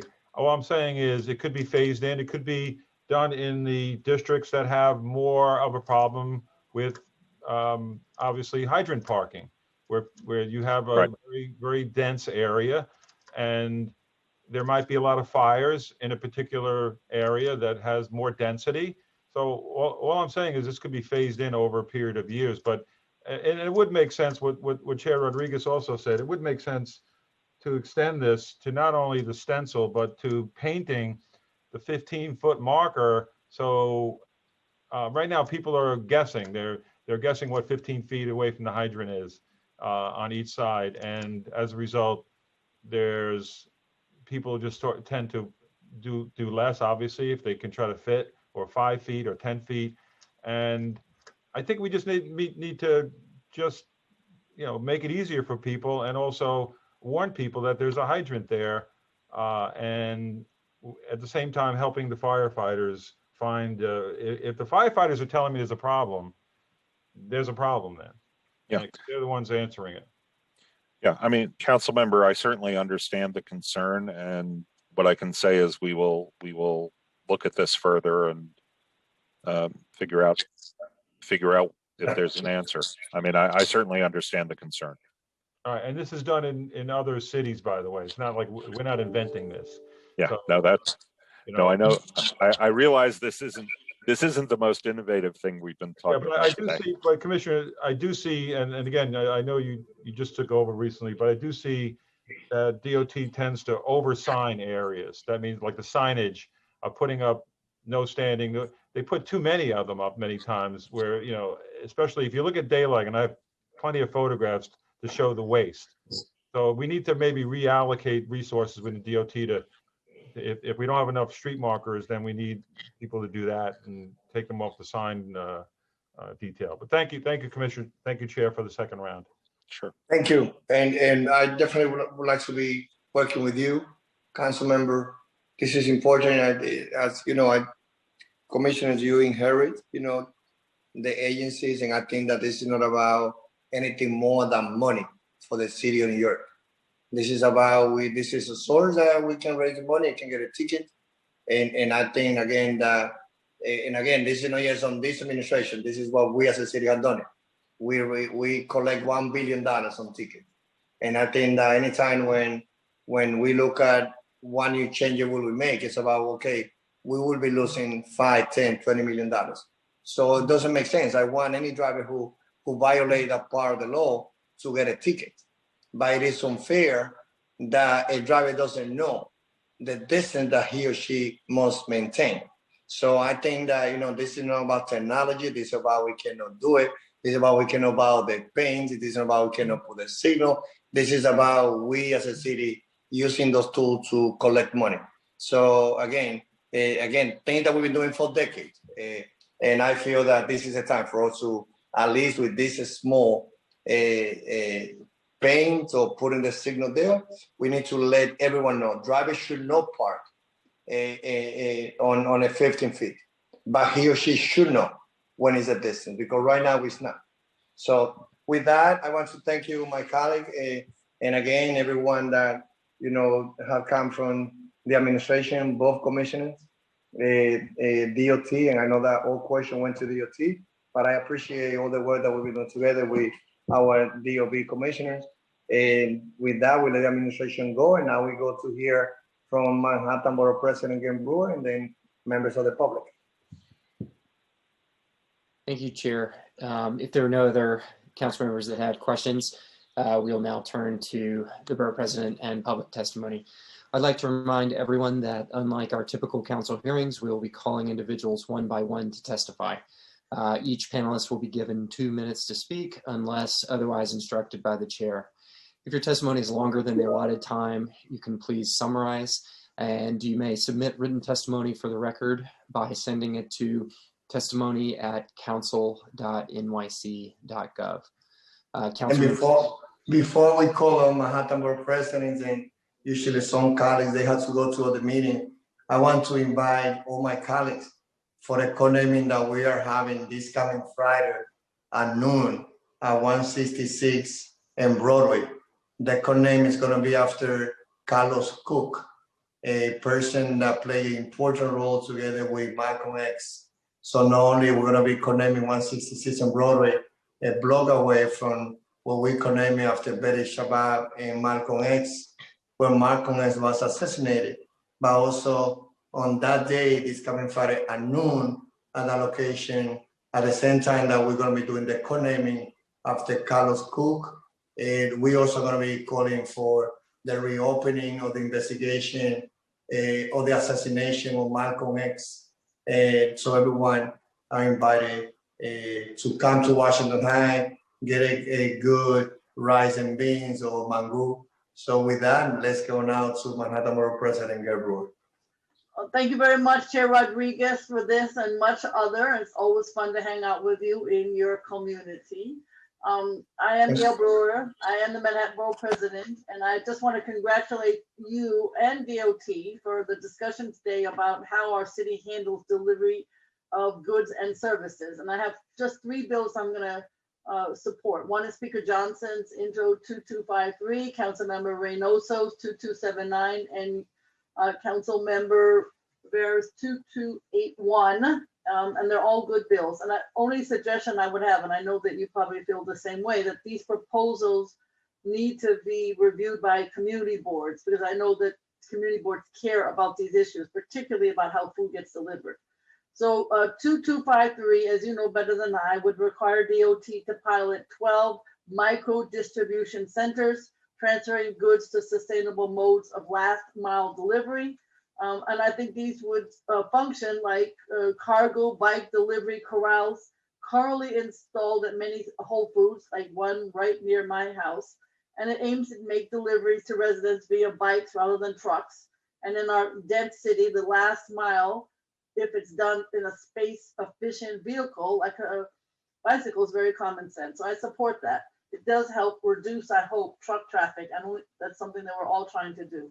I just want to make sure that there is a place that the cargo bikes can go in front of each center so that there isn't any congested sidewalk. 2279 would require DOT to designate commercial loading zones in 25% of certain census tracts. You know that these are proven to ensure that deliveries happen in a timely manner, try to stop double parking. And this bill, I think, would help avoid these issues. The only suggestion I would have is to amend it so that it prescribes more varied street-by-street solutions and include the neighborhood loading zone language, that new DOT language. It has helped double parking be reduced in parts of Manhattan. And finally, 2281, it's an Office of Sustainable Delivery Systems and would require commercial buildings over 500,000 square feet to produce delivery plans to the Department of Buildings. Large commercial buildings, we know they generate truck traffic, and it would require them to plan deliveries in ways that reduce that and make less disruption to neighbors.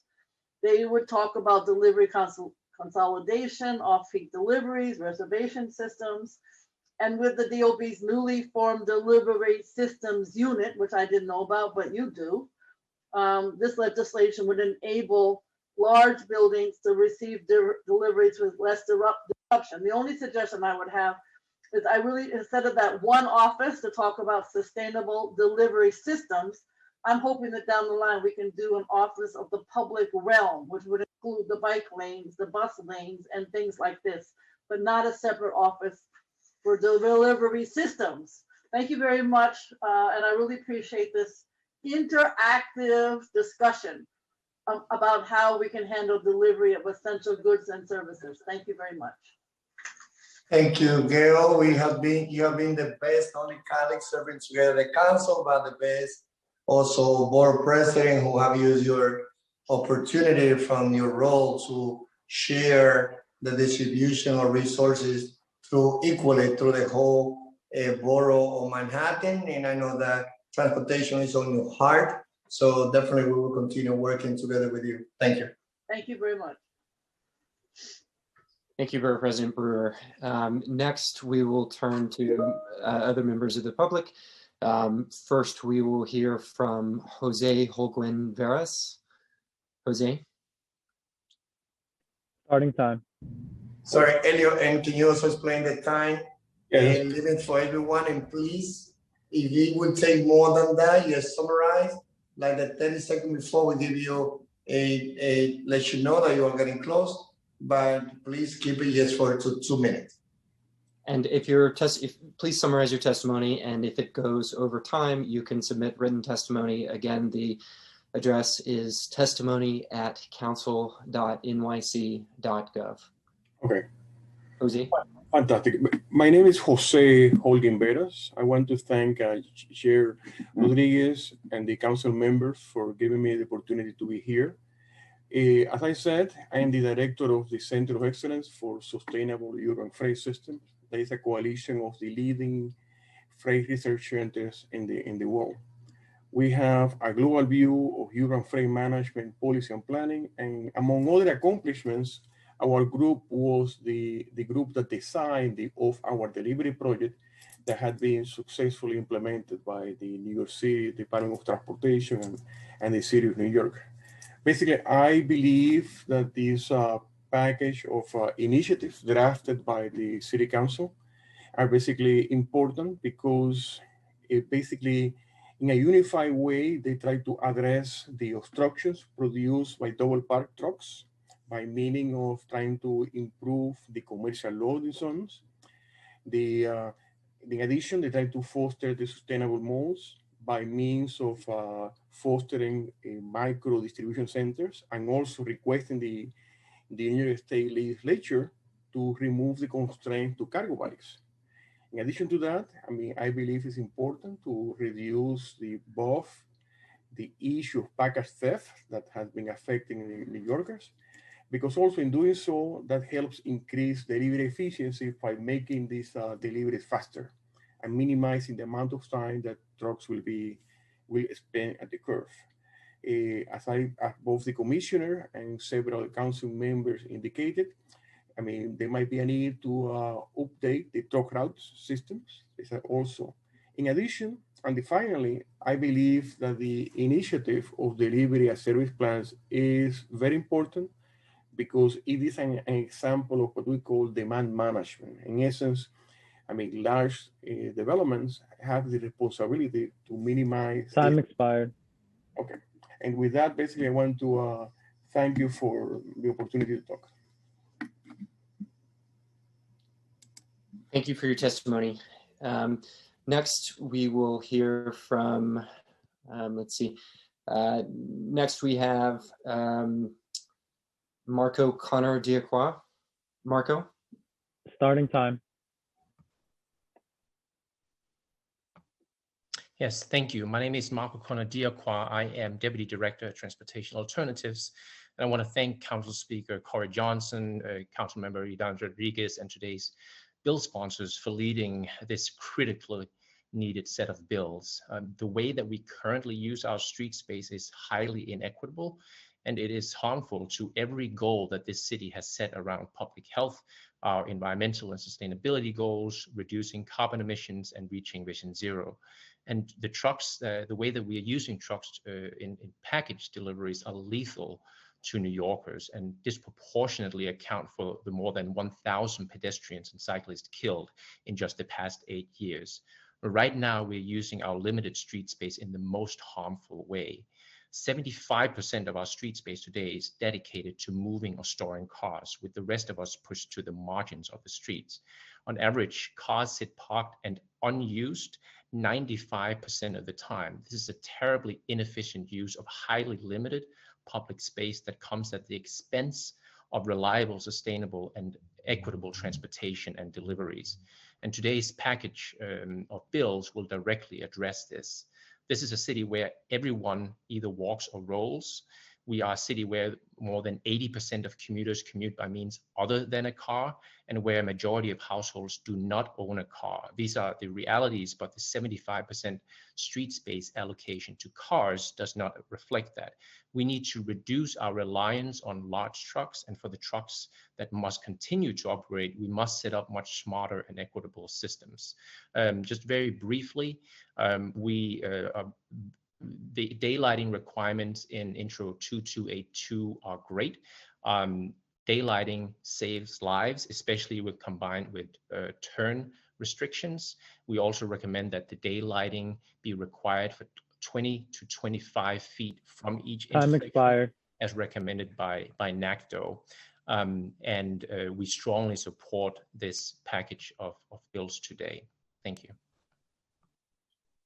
Thank you, Marco. If no questions for these panelists, next we will hear from Matt Bauer. Matt. Starting time. Hi, good afternoon, Councilmember Chair Rodriguez and members of the Transportation Committee. My name is Matt Bauer. I'm the president of the Madison Avenue BID, but I'm here representing the New York City BID Association, which represents 76 business improvement districts throughout New York City. We very much appreciate you hosting this hearing, and we recognize the importance of moving goods throughout our commercial corridors to the health and vibrancy of our city.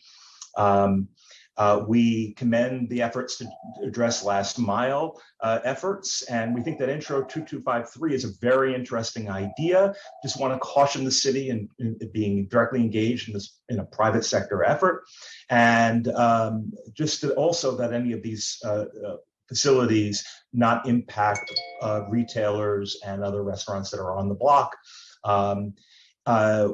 We recognize the importance of loading zones in our commercial districts. However, Intro 2279's blanket requirement that 25% of these of our block faces turn into loading zones would be very difficult.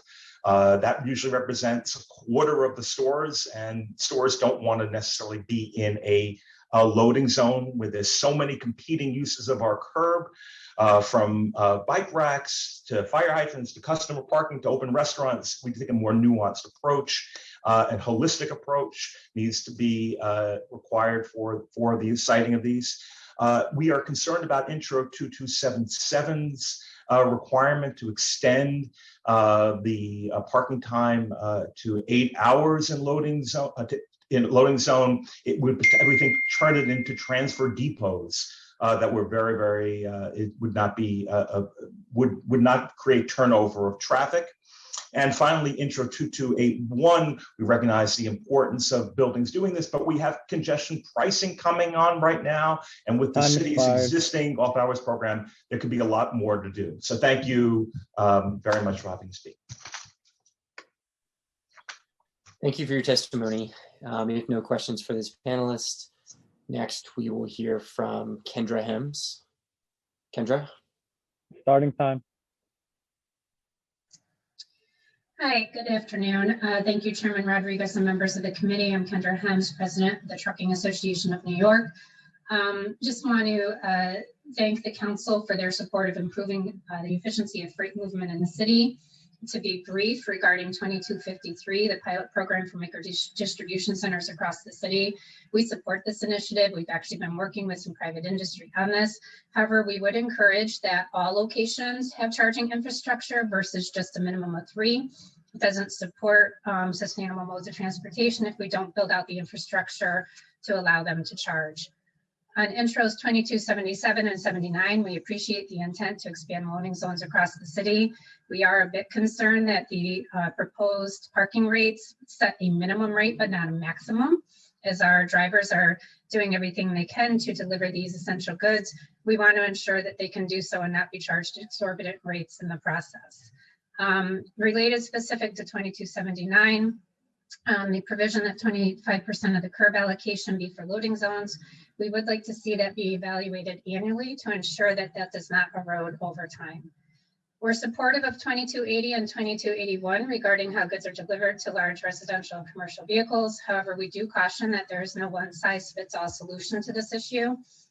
Trucking industry is incredibly diverse, as are their needs, and so we need to ensure that there is some flexibility built in to this legislation. And then finally, on Intro 2282, we're happy to see that the legislation calls for the replacement and enhancement of truck route signage. We believe this is critical in eliminating confusion for drivers that are unfamiliar with the truck route network. However, we have been working with the city DOT for several years as they update the current truck route network, and we want to ensure that the legislation would not conflict with the work that they are already doing. In respect of time, I just want to thank you once again for your time today. We would look forward to continuing conversation on this legislation. We appreciate the attention to the importance of the efficiency of freight delivery. However, we do feel that there are some areas of the legislation that could be expired. Thank you. Thank you for your testimony. I believe Councilmember Holden has a question for this panelist. Yes, thank you. Ms. Hems, could you answer, did you hear my my concerns about the 53-foot trailers being used in New York City? Do you know why your members are using them? I did hear that, and I appreciate the question. The part of the challenge, and certainly not condoning the use of equipment that's illegal, but part of the challenge is the industry standard across the country are 53-foot trailers. And in fact, it's very difficult for the industry to obtain a 45-foot trailer, which is what would be required to stay within the legal combination length limit within the city. So I don't think it's necessarily a willful violation of the law. I think it's more about the fact that many of these companies are from out of state, and outside of New York City, 53-foot trailers are in fact legal. And I did want to comment too, because I also heard your comment related to the training, and I do take issue with that. Our drivers are trained to drive combination vehicles, whether it's a 45-foot trailer, 48-foot trailer, or 53-foot trailer.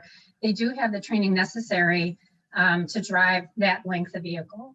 Well, I didn't make that up, by the way. The driver actually said that to me. And if your members are using, and now it's really the norm, it's not the exception, the 48-footers or 45, whatever the smaller vehicles, you have to understand New York City has tighter streets than many other cities. We're an older city. If there's a law prohibiting them, then your members should abide by it and not say, well, it's done in other parts of the country. Well, you know what? That's endangering everyone. So if your members are willfully skirting the law by using 53-footers and then saying they're all trained, I didn't make that up. Drivers actually told me that. So we need an investigation as to why you couldn't use smaller trucks in New York City, because if it's money, it's the economy. You're also destroying New York City streets and endangering everyone. Pedestrians. My vehicle was that was parked legally on the corner was taken out by a tractor trailer that just kept on going and wiped my car out. And this is happening every day in New York City. So if the industry is going to really not listen to the law, then I got a big problem with that. And the industry should get itself together before asking, before we want to work together. The industry is flying in the face of the law by saying we're using 53-footers and the heck with you guys in New York City. That's what they're saying. Well, and Councilmember, with all due respect, I mean, we're speaking in generalizations here. I don't think to paint the industry with a broad brush that they're willfully violating the law is fair. There are many companies that in fact do follow the law and do take the extra expense to order the shorter trailers. I'm sure there are. I think part of the challenge is many of the out-of-state carriers that come into New York City are unfamiliar with the restrictions. Sure there are, but I'll show you photographs of extended cabs blocking streets because they have extended cabs and extended trailers. And that, don't tell me that everyone is trained to drive those things either. Those things are massive 70, 75 footers, and they can't maneuver New York City streets without going up on the sidewalk, endangering everyone, taking out cars and pedestrians and bicyclists and so forth. So let's get a a solution to this, and not just for decades now ignoring the law. And that's what the industry is doing. And this was told to me by the drivers. Okay. I understand that, but we have millions of drivers across the country. So again, it is a generalization based on conversations with specific drivers. Talking about New York City here, not the rest of the country. Thank you. Thank you, Chair. You're welcome. And I think that the most important is, of course, I think that the trucking association, overall provide a service responding to the demand of the consumers. I feel that you as a leader, as a voice of that institution at the moment, you just need to take the message back there and say that there's cases going on in the city so that you can address it. I feel that, we always should be expected that a small percentage are involved in that practice, but let's correct it. And I think that, and it's not, I think the technology is there. You guys are keeping trucks, or not you guys, I mean the private company who are members of the institution. The technology is there for them to know where the drivers are. So I feel that, take it as an urgency. Let's be sure that there's no one of those trucks that are affiliated with the institution that are involved in the practice, because it affects the image of the whole institution that overall, I think, provide important service. Without those trucks delivering the food to the city, we will not be able, or people will not be able to get the package in the apartment. So, let's be sure, again, take it back to those members, and let's be sure that there's not just some member, no one should be involved in that practice.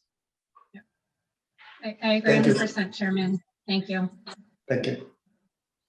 Okay, our next panelist will be Ryan Monell. Ryan. Starting time. Well, thank you, Chair Rodriguez and members of the committee. I'm Ryan Monell with the Real Estate Board of New York. Appreciate the opportunity to testify today. Very much in support in regards to what we're hearing today about finding opportunities to alleviate truck traffic in our city, to make our streets more safe and to make our streetscapes work better for all New Yorkers. We have a few concerns with a number of the bills that were introduced today, particularly Intro 2281 and Intro 2280. Intro 2281, as you, I'm sure, have seen, we put together requirements for buildings that are now going to be defined as large traffic generators. Unfortunately, we feel very strongly that the impetus is put on the wrong individuals in this proposal. And as a result, will be unworkable for many folks, including building service workers, building managers, and property owners who are trying to do the best for their tenants. Requiring them to essentially put together recommendations on freight and delivery that ultimately is the responsibility for those who are making the deliveries just doesn't make a whole lot of sense. And so we're very concerned in regards to how to implement this proposal. Secondly, and I think Commissioner LaRocca voiced similar concerns in regards to Intro 2280, which would require package rooms and essentially all new construction as well as after gut renovations. I think we have to look in regards to the specificity around what is being required and where it could not potentially work in certain circumstances. So looking forward to working more with the council on this as well. We have submitted testimony to the record for their suggestions. And thanks again to the chair. Thank you for your testimony. If there are no questions, are there any questions for this panelist? Okay, seeing none, our next panelist will be Axel Carrion. Axel. Starting time. UPS thanks Speaker Johnson and Chair Rodriguez for holding this important hearing on the recently proposed Smart, Safe, and Sustainable Delivery Bills package and for the opportunity to provide feedback. We would also like to thank Councilmember Reynoso, Powers, and Rivera for their leadership on this legislation. UPS has long envisioned alternatives for a more sustainable streetscape, and we're delighted to see that the council has taken a huge first step to address the continued shortage and lack of curbside space available for commercial deliveries. UPS strongly supports Intro 2277, which would support efficiency by extending the number of hours that commercial vehicles can park in loading zones from 3 to 8 hours. Increasing the time allowed at the curb will decrease congestion and instances of double parking by eliminating the need for vehicles to unnecessarily re-enter the roadway every 3 hours to find new parking. Commercial zone parking enforcement would further complement these efforts. Similarly, Intro 2279's proposal to require DOT to designate at least 25% of curbside space to loading zones in both densely populated neighborhoods and neighborhoods with commercial and manufacturing uses would ensure that there is additional commercial parking to help offset the exponentially growing volume of deliveries in New York City. We believe this will not only make deliveries more efficient, but also create safer streets for drivers, bikers, and pedestrians alike. UPS is also strongly in support of Intro 2253, which will require DOT to establish a pilot program of at least 12 micro distribution centers. With Intro 2253, New York has an opportunity to lead the way on zero emission alternatives to last mile distribution. In preparation of cargo bike deployments in other metro areas like Seattle and Portland, UPS is excited to expand on the great success realized in Europe in the areas of truck dwell time and double parking, amongst other challenges associated with limited curbside space. That is why UPS strongly supports Resolution 1610, calling on the state to amend existing e-bike regulations to allow different cargo bike models to operate in New York City. We commend Senator Jessica Ramos for her leadership on this issue in Albany and look forward to working with her, the council, and DOT to pass this legislation. Thank you very much. Thank you for your testimony. Are there any council members that have questions for this panelist? Okay, seeing none, our next panelist will be Richard Lipsky. Richard? Starting time. Can you hear me? Yes, we can hear you. Okay. I represent, thank you for the opportunity. I represent Mercedes Supermarkets, Morton Williams Supermarkets, and I'm testifying in response to Councilman Powers' Intro 2277, which restricts times on commercial loading zones to 8 hours now, or extends this time to 8 hours. And we had a discussion with staff yesterday in Councilman Powers' office. I think we're in agreement with Commissioner Gutman that the bill needs to be tweaked in terms of specific areas, especially in front of Superboard, delivering to the store where they're supposed to have access. So we would like to see some tweaks to the bill, and we think hopefully that the sponsor is amenable to restrict hours in front of supermarkets so that there is expeditious loading and unloading that will allow those deliveries to occur. So we're in support of restricting the parking, but we think there's a need to do it in a more targeted direction. And the importance of supermarkets should be reinforced by the city. The e-commerce is taking a big bite out of them. They shouldn't be allowed to prop up all day in front of our markets. And we're hopeful that the entire council will take a look at the bill and amend it for supermarkets. Thank you. Thank you for your testimony. Do any council members have questions for this panelist? Okay, seeing none, our next panelist will be Charles Yu. Charles? Starting time. Good afternoon, Chair Rodriguez and members of the Committee on Transportation, and thank you for this opportunity to address you today. My name is Charles Yu, and I'm the Senior Director of Business Assistance of the Long Island City Partnership, the local development corporation for LIC. We also manage the LIC Business Improvement District and the Industrial Business Zone. Through our bid arm, we want to echo Matt's sentiments earlier in his testimony on behalf of the Bid Association. We also wanted to share our perspective in our industrial business service provider hat, where we work one-on-one with industrial businesses throughout Western Queens. Transportation and freight mobility are very important issues for our area. Many of our businesses rely on commercial vehicles in their daily operations to deliver essential products, services to their customers in Manhattan and beyond. We commend the council for highlighting the need to accommodate essential delivery activity and to proactively alleviate the growing conflicts on our congested streets. We welcome the opportunity to work with you, DOT, our businesses, and other affected community stakeholders on crafting a holistic approach to these pressing issues.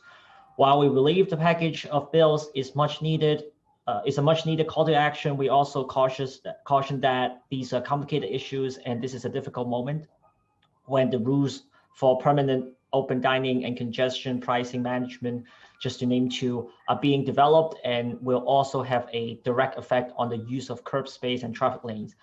Further, at this time, when we are still experiencing massive disruptions due to COVID-19, it is a difficult time to properly gauge demand and traffic patterns, making an appropriate long-term solution elusive. We also fear the unintended consequences of some of these proposals, especially when applied so broadly.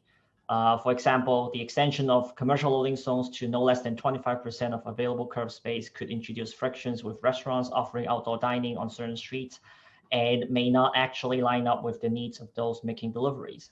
And site selection and implementation of the micro distribution centers could increase the cost of delivery and does not make sense for all types of deliveries. I'm expired. Thank you, and look forward to the opportunity to working with the council, DOT, and businesses and other community stakeholders to find a long-term solution. Thank you. Thank you for your testimony. Are there any questions for this panelist? Okay, seeing none, our next panelist will be Jeffrey Friedman. Jeffrey? Starting time. Yes, thank you very much. My name is Jeffrey Friedman. I wanted to say thank you to the chair, as well as the commissioner, and also the borough president, because a lot of times the success of these projects ultimately are about the neighborhood. My name is Jeffrey Friedman. I'm the CEO of Building Intelligence and providers of SV3, a cloud to mobile solution for security and logistics. Many of you have worked with our team for specific large projects in the city. Many of the people in the Department of Transportation over the last 15 years have created amazing solutions that solve many of the big problems from many of the big complexes and construction sites. Our Safety Act certified delivery scheduling program has been adopted by many forward-thinking facilities, not only to make this city better, construction projects better, to lower traffic and create a valuable amenity. As important as it is to solve congestion issues, knowing when vehicles and drivers are meant to arrive as a matter of security and safety are also important. Leveraging investments in security to create efficient operations has resulted in a better city. A lot of the things that you were trying to pass, we're all for. The bill sort of celebrates the success of the past that's already been established at One Bryant Park, at World Trade Center, at Hudson Yards, at Time Warner Center, at One Vanderbilt, and many other facilities around the city. Delivery scheduling programs have worked, have lowered congestion, and created a much safer city. It's reduced pollution, optimized operations, support a better working city, a smart city. This is really what a smart city is about. A smart city is about building owners and operators working together in a public-private partnership to enable just a better working city. It's not only from the government, but it's also the government and the private sector working together. These forward-thinking owners and operators have put the wheels in motion to support efficient operations in a safer city. The city needs more buildings to coordinate delivery operations to support a safer city. The premise of these systems is to allow tenants and vendors to coordinate and consolidate deliveries to reduce traffic and pollution. Many of you know that some of the vehicles that come are half empty. Anyway, we just really wanted to applaud the effort by all the council people, the chairman, the commissioner, in the effort to put some of these things into law that many of the great building owners of New York City have already done. Appreciate your time and effort. Thank you, guys. Thank you for your testimony. Do any council members have questions for this panelist? Okay, seeing none, our next panelist will be Thomas Ferrugia. Thomas? Starting time.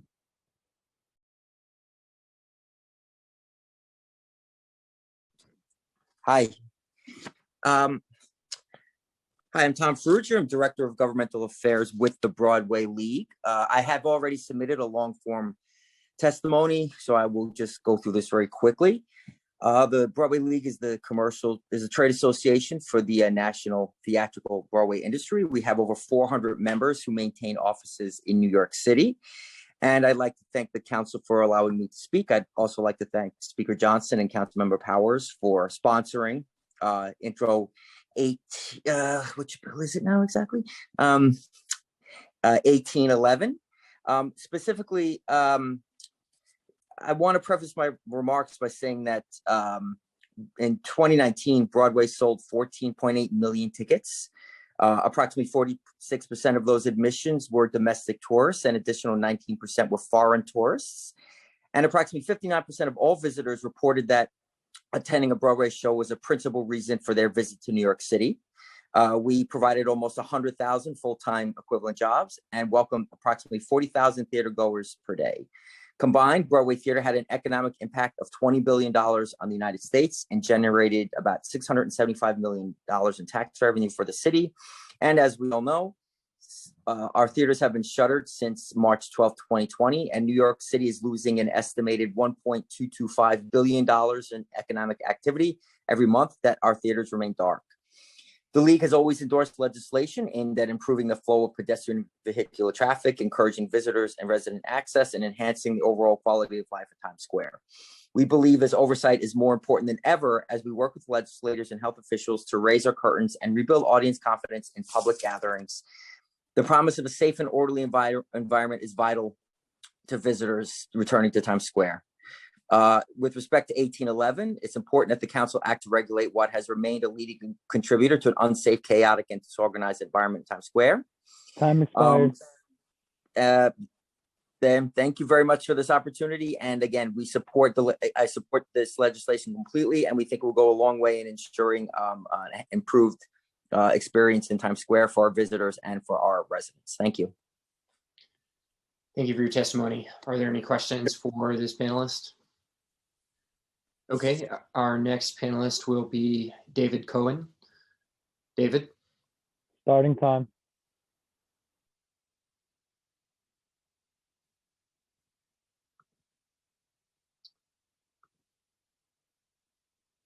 Do we have David?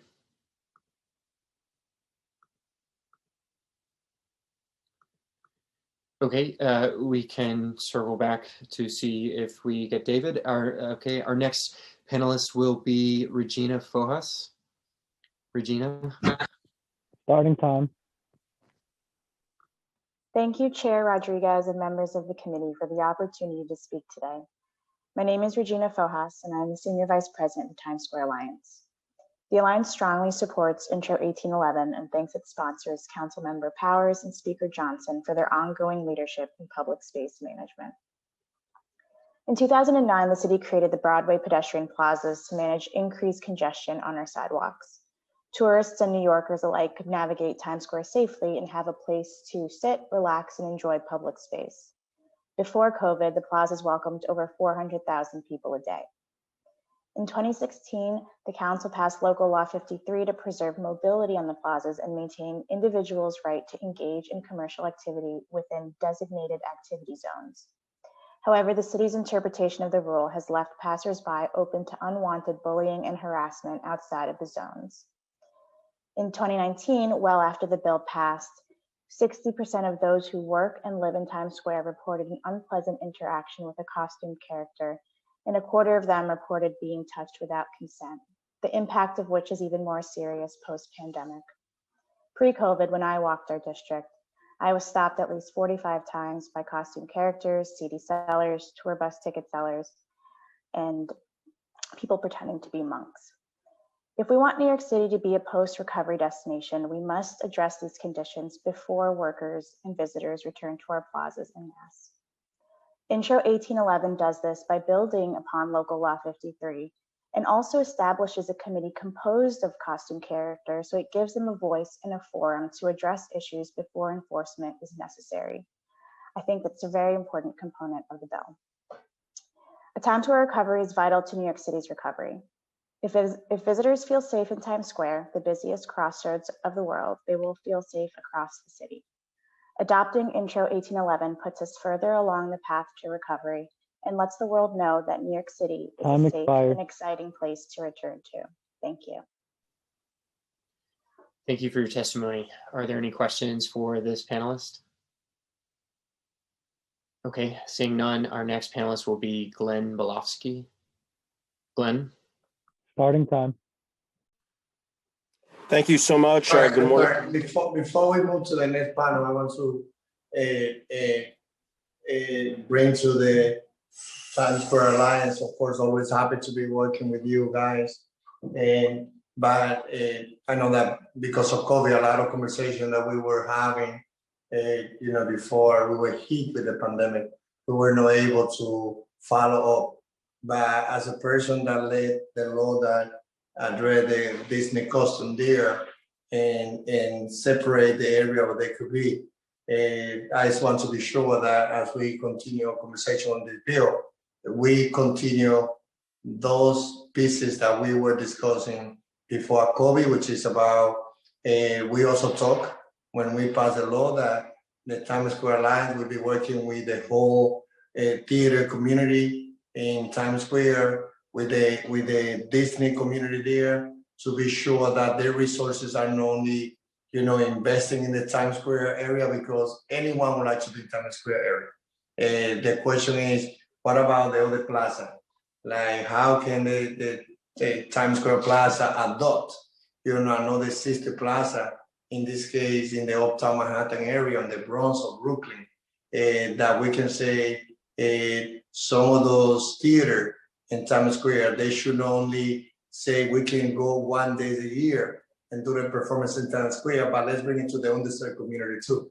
So again, I think that we were having positive conversation, and I can say that, we learned from lack of following up when we passed the bill years ago. And I know that the spirit there was to correct pieces where that we were not following up when it comes to looking for Times Square to work with their partners, the members of those boards, to be sure that they not only bring the entertainment and culture to this Times Square, but also to adopt a plaza in the underserved community. So again, I just want to let you know that I will also be continue looking at, how we will follow, those agreements. I understand how important it is, to expand on the bill that we passed, but at the same time, we need to be sure that the workers there, they are also trained. All the workers there, the Disney custom, they are immigrants. There are many of them undocumented who they also pay the taxes. So a few bad apple cannot describe the general behavior of everyone who worked there. So I know that again, we had only get positive conversation with you guys, but I'm more than the worries about the implementations, in order to be sure that all those millions of tourists, hopefully they will come back. All those corporations that get good return from the investment, they also need to understand it. That the reason why we lost most of the people in the COVID being Black, Latino, Asian, and the poorest one is because they are not the one who go to the Times Square area. They are not the one who have to make the money to go and enjoy a good play there. So, I think that there's a lot that we got to learn from COVID. And one of those is more than ever to look at the most wealthy one, that they are getting ready, that they are the ones who are getting billions of dollars in PPE and also in other federal support, also to understand that, New York City had to learn from George Floyd. New York City had to learn from the coronavirus. It's like anyone can die, but when a celebrity die, when a well-known person die, we make it to the front page. Hundreds and thousands of people die, Black, Latino, and Asian, the poorest one, and they are just numbers. So being sure that we close the gap on access to culture, pipeline, to be sure that it's not in the theater, the Black and Latino and the Asian who play the role moving the cable, but being leadership of those institutions are for me very important, as we also work with you guys to work on things that is important for those who make, all those boards that work with you. So more than happy to work, but I just want to let you know that I will be looking at those agreements that have been made. Thank you, Chair Rodriguez, and we're happy to continue those conversations with you in your office. Thank you. Okay, now we'll go to Glenn Belofsky. Glenn. Starting time. Okay. First, I want to thank everyone for being here and making themselves available. Everybody's schedule is obviously very, very, very, very busy. I think the message today is about unity, how we come together to pass important legislation.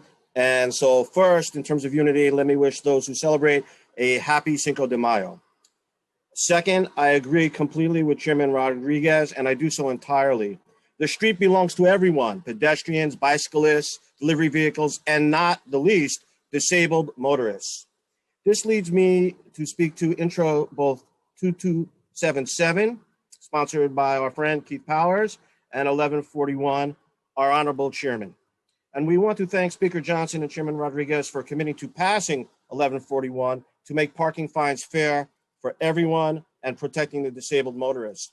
Now, speaking very quickly and briefly to 2277, I'm hopeful and believe we are all here again in unity to make certain that the hard-fought rights of our disabled community are not lost due to a misconstruction of how the proposed law and existing laws work to protect the disabled.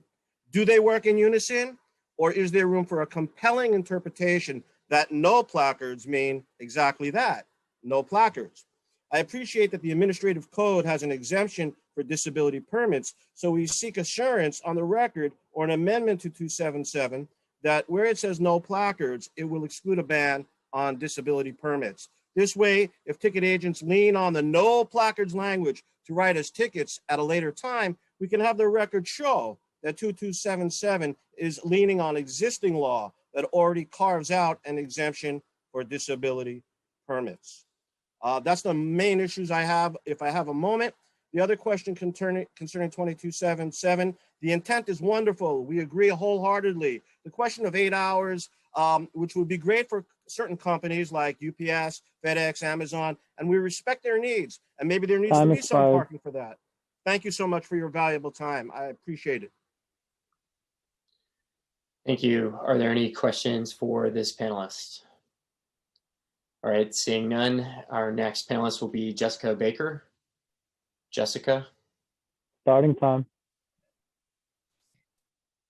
Thank you, Chair Rodriguez and members of the committee for allowing me the opportunity to speak today. My name is Jessica Baker-Vidor, and I'm the Vice President of Operations for the new 42nd Street.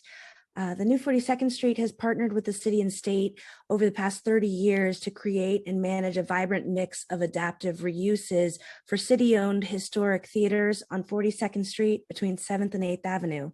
I'm here today to support the thoughtful policies included in Intro 1811, and we offer our sincere thanks to the bill's sponsors, Councilmember Keith Powers and Speaker Corey Johnson, for their leadership and support of the theaters and businesses on 42nd Street during this very difficult pandemic.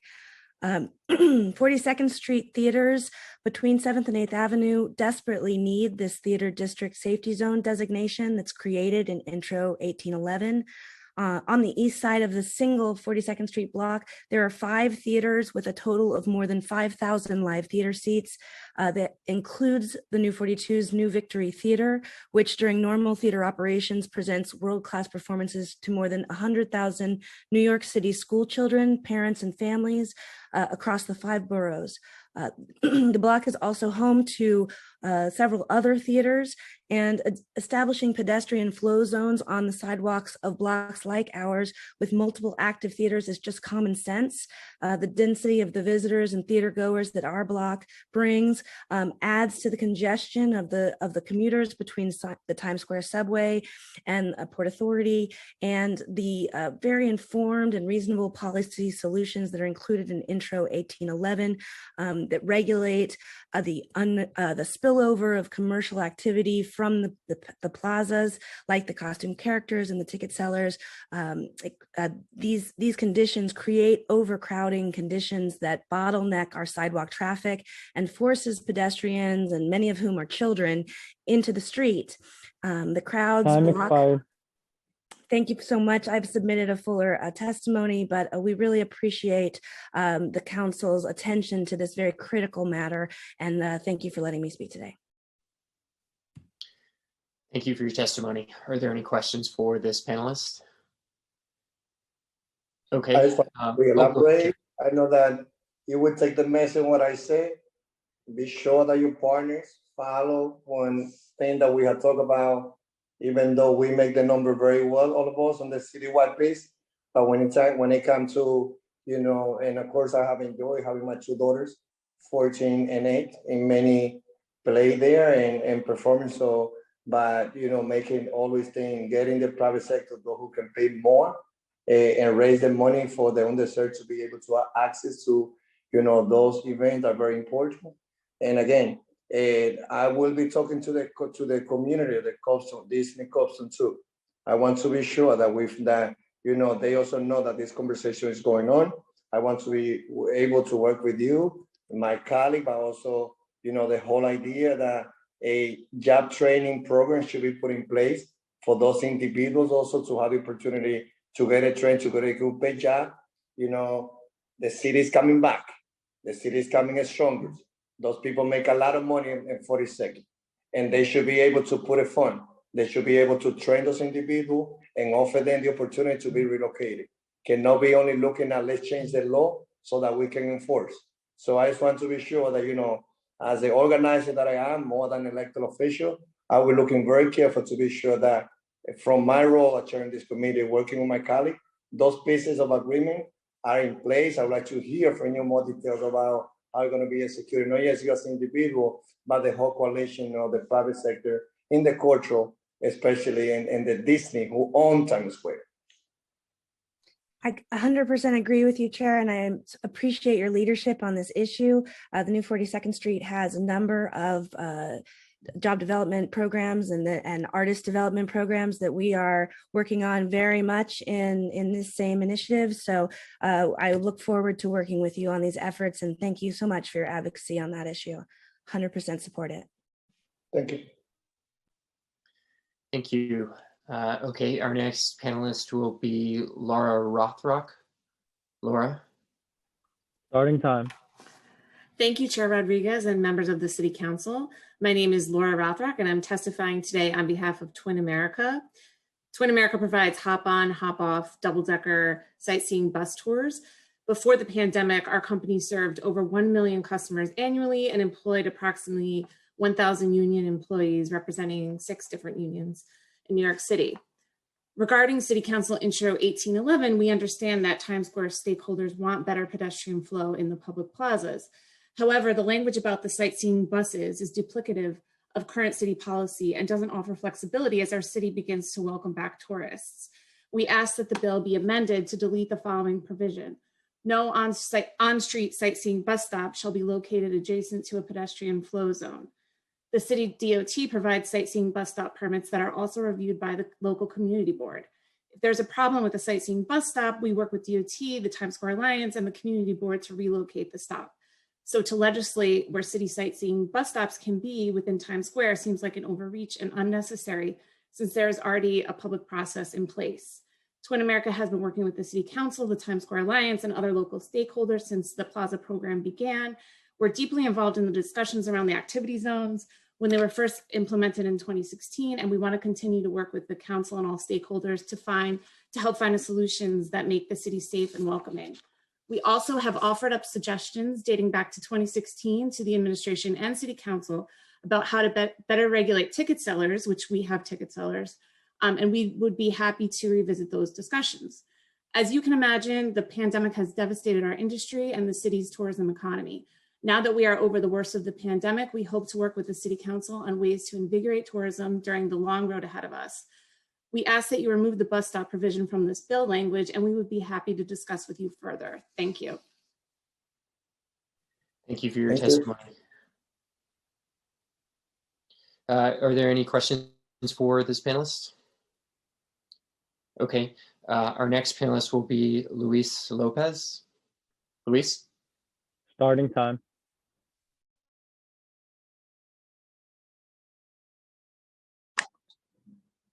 Hello, my name is Luis Lopez. Sorry. Hello, y'all can hear me? You can hear me? Yes. Okay. Hello, my name is Luis Lopez. I'm an author and motivational speaker. I am disabled. I am a quadriplegic. I'm paralyzed from my neck down. I have an NYCDOT disability permit. I want to start off by saying I appreciate everything Chairman Rodriguez does to help protect me and the disability community. I simply hope that Intro 22772021 will not remove my rights to use my NYC DOT permit at parking meters.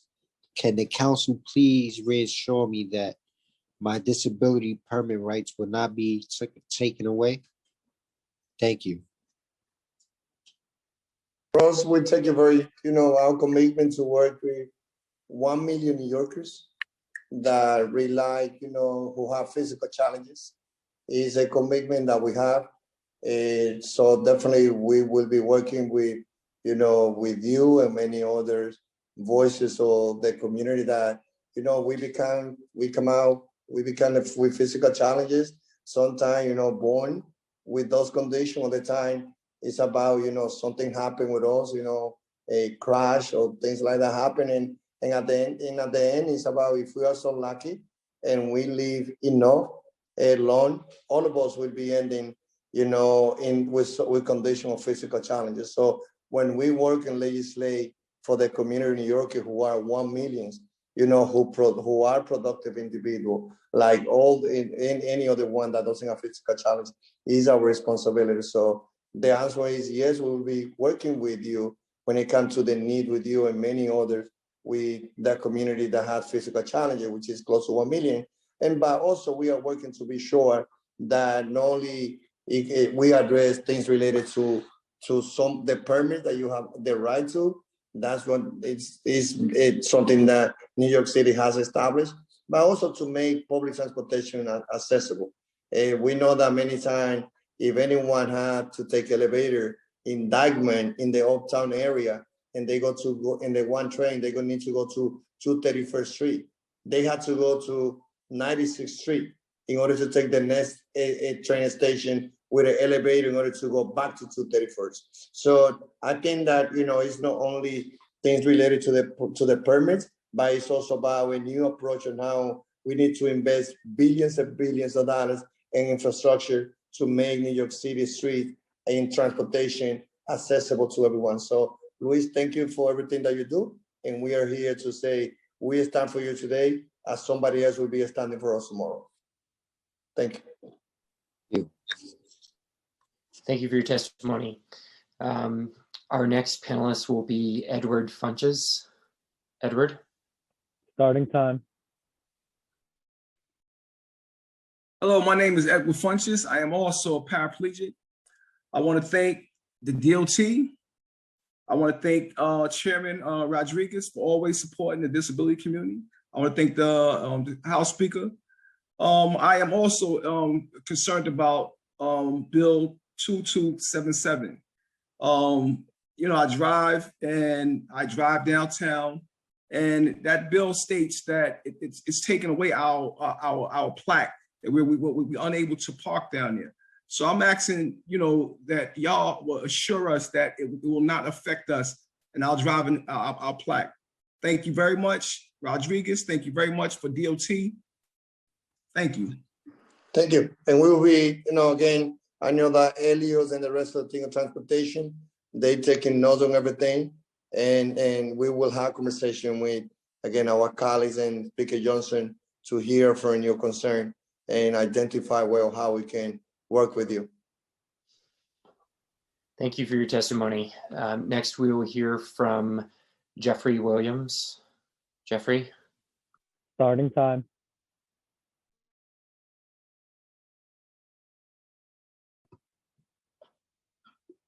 Good afternoon, everyone. My name is Jeff Williams.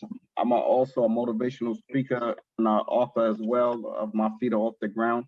I want to thank Mr. Rodriguez and the council here today for giving us the opportunity just to share some of these issues with us and having an understanding of, not only with diversity and inclusion being on the forefront, but I'm also a disabled individual who uses a wheelchair, and I drive into work every day, and having that plaque has gave me the leverage I need to get to work on time and be productive at my job. And I wouldn't want to lose my job because I'm having trouble trying to get to work on public transportation, which, as you said, is not accessible.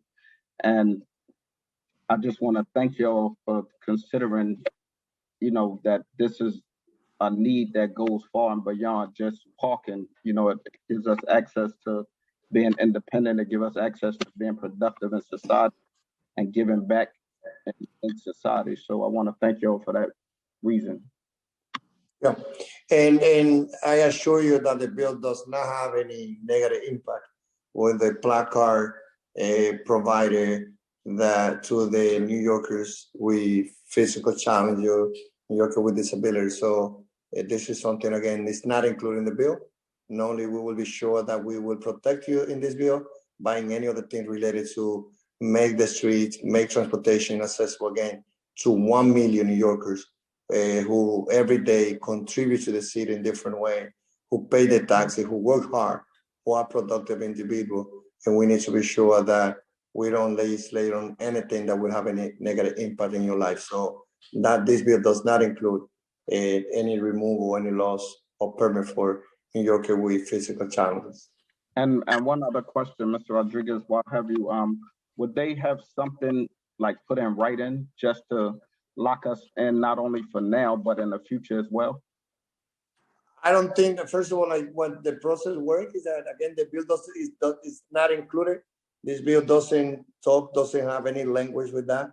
And I think that no one in the city of New York, you are a powerful group, not only with the million of you, but the voices that you have, leaders that you have, that speak on your behalf every day. And I don't think that no leader in New York City will think about bringing anything that has negative impact with a population in New York that contributes so much as you do. So this is what I can say. Thank you so much. I appreciate it. Thank you. Thank you for your testimony. At this time, are there any other members of the public that would like to testify? If you could use the Zoom raise hand function. Okay, Chair, seeing none, I'll turn it back over to you. Thank you, everyone. Again, this has been a great hearing. Hopefully we will work around this bill. Again, the bill that you heard today, those bills are now subject to some modification. We also continue conversation among colleagues, stakeholders, administration.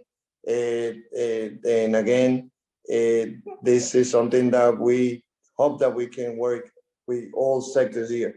I want also to take the opportunity, as I said before, to invite any one of you who would like to join us this coming Friday at noon at 166 M Broadway, as we're going to be co-naming a street or a name of a gentleman from the Caribbean. Very proud that he was born and raised in DR by a person that dedicated his life promoting the value of our ancestor from Africa, one of the right hand of Malcolm X. So we're going to be co-naming that corner of 166 and Broadway after Carlos Cook, but also we're going to be calling for the reopening of the investigation of the assassination of Malcolm X that also happened there at the ballroom, 165 and Broadway. With that, everyone is invited. I cannot promise that I can pay you for a mango, but there's a good mango, rice, beans, and chicken uptown. And more than happy that you can come and enjoy. With that, thank everyone. Thank you to the staff, the speaker, the sergeant, everyone who works in the tech to be sure that all New Yorkers have access to this hearing. And with that, this hearing is adjourned.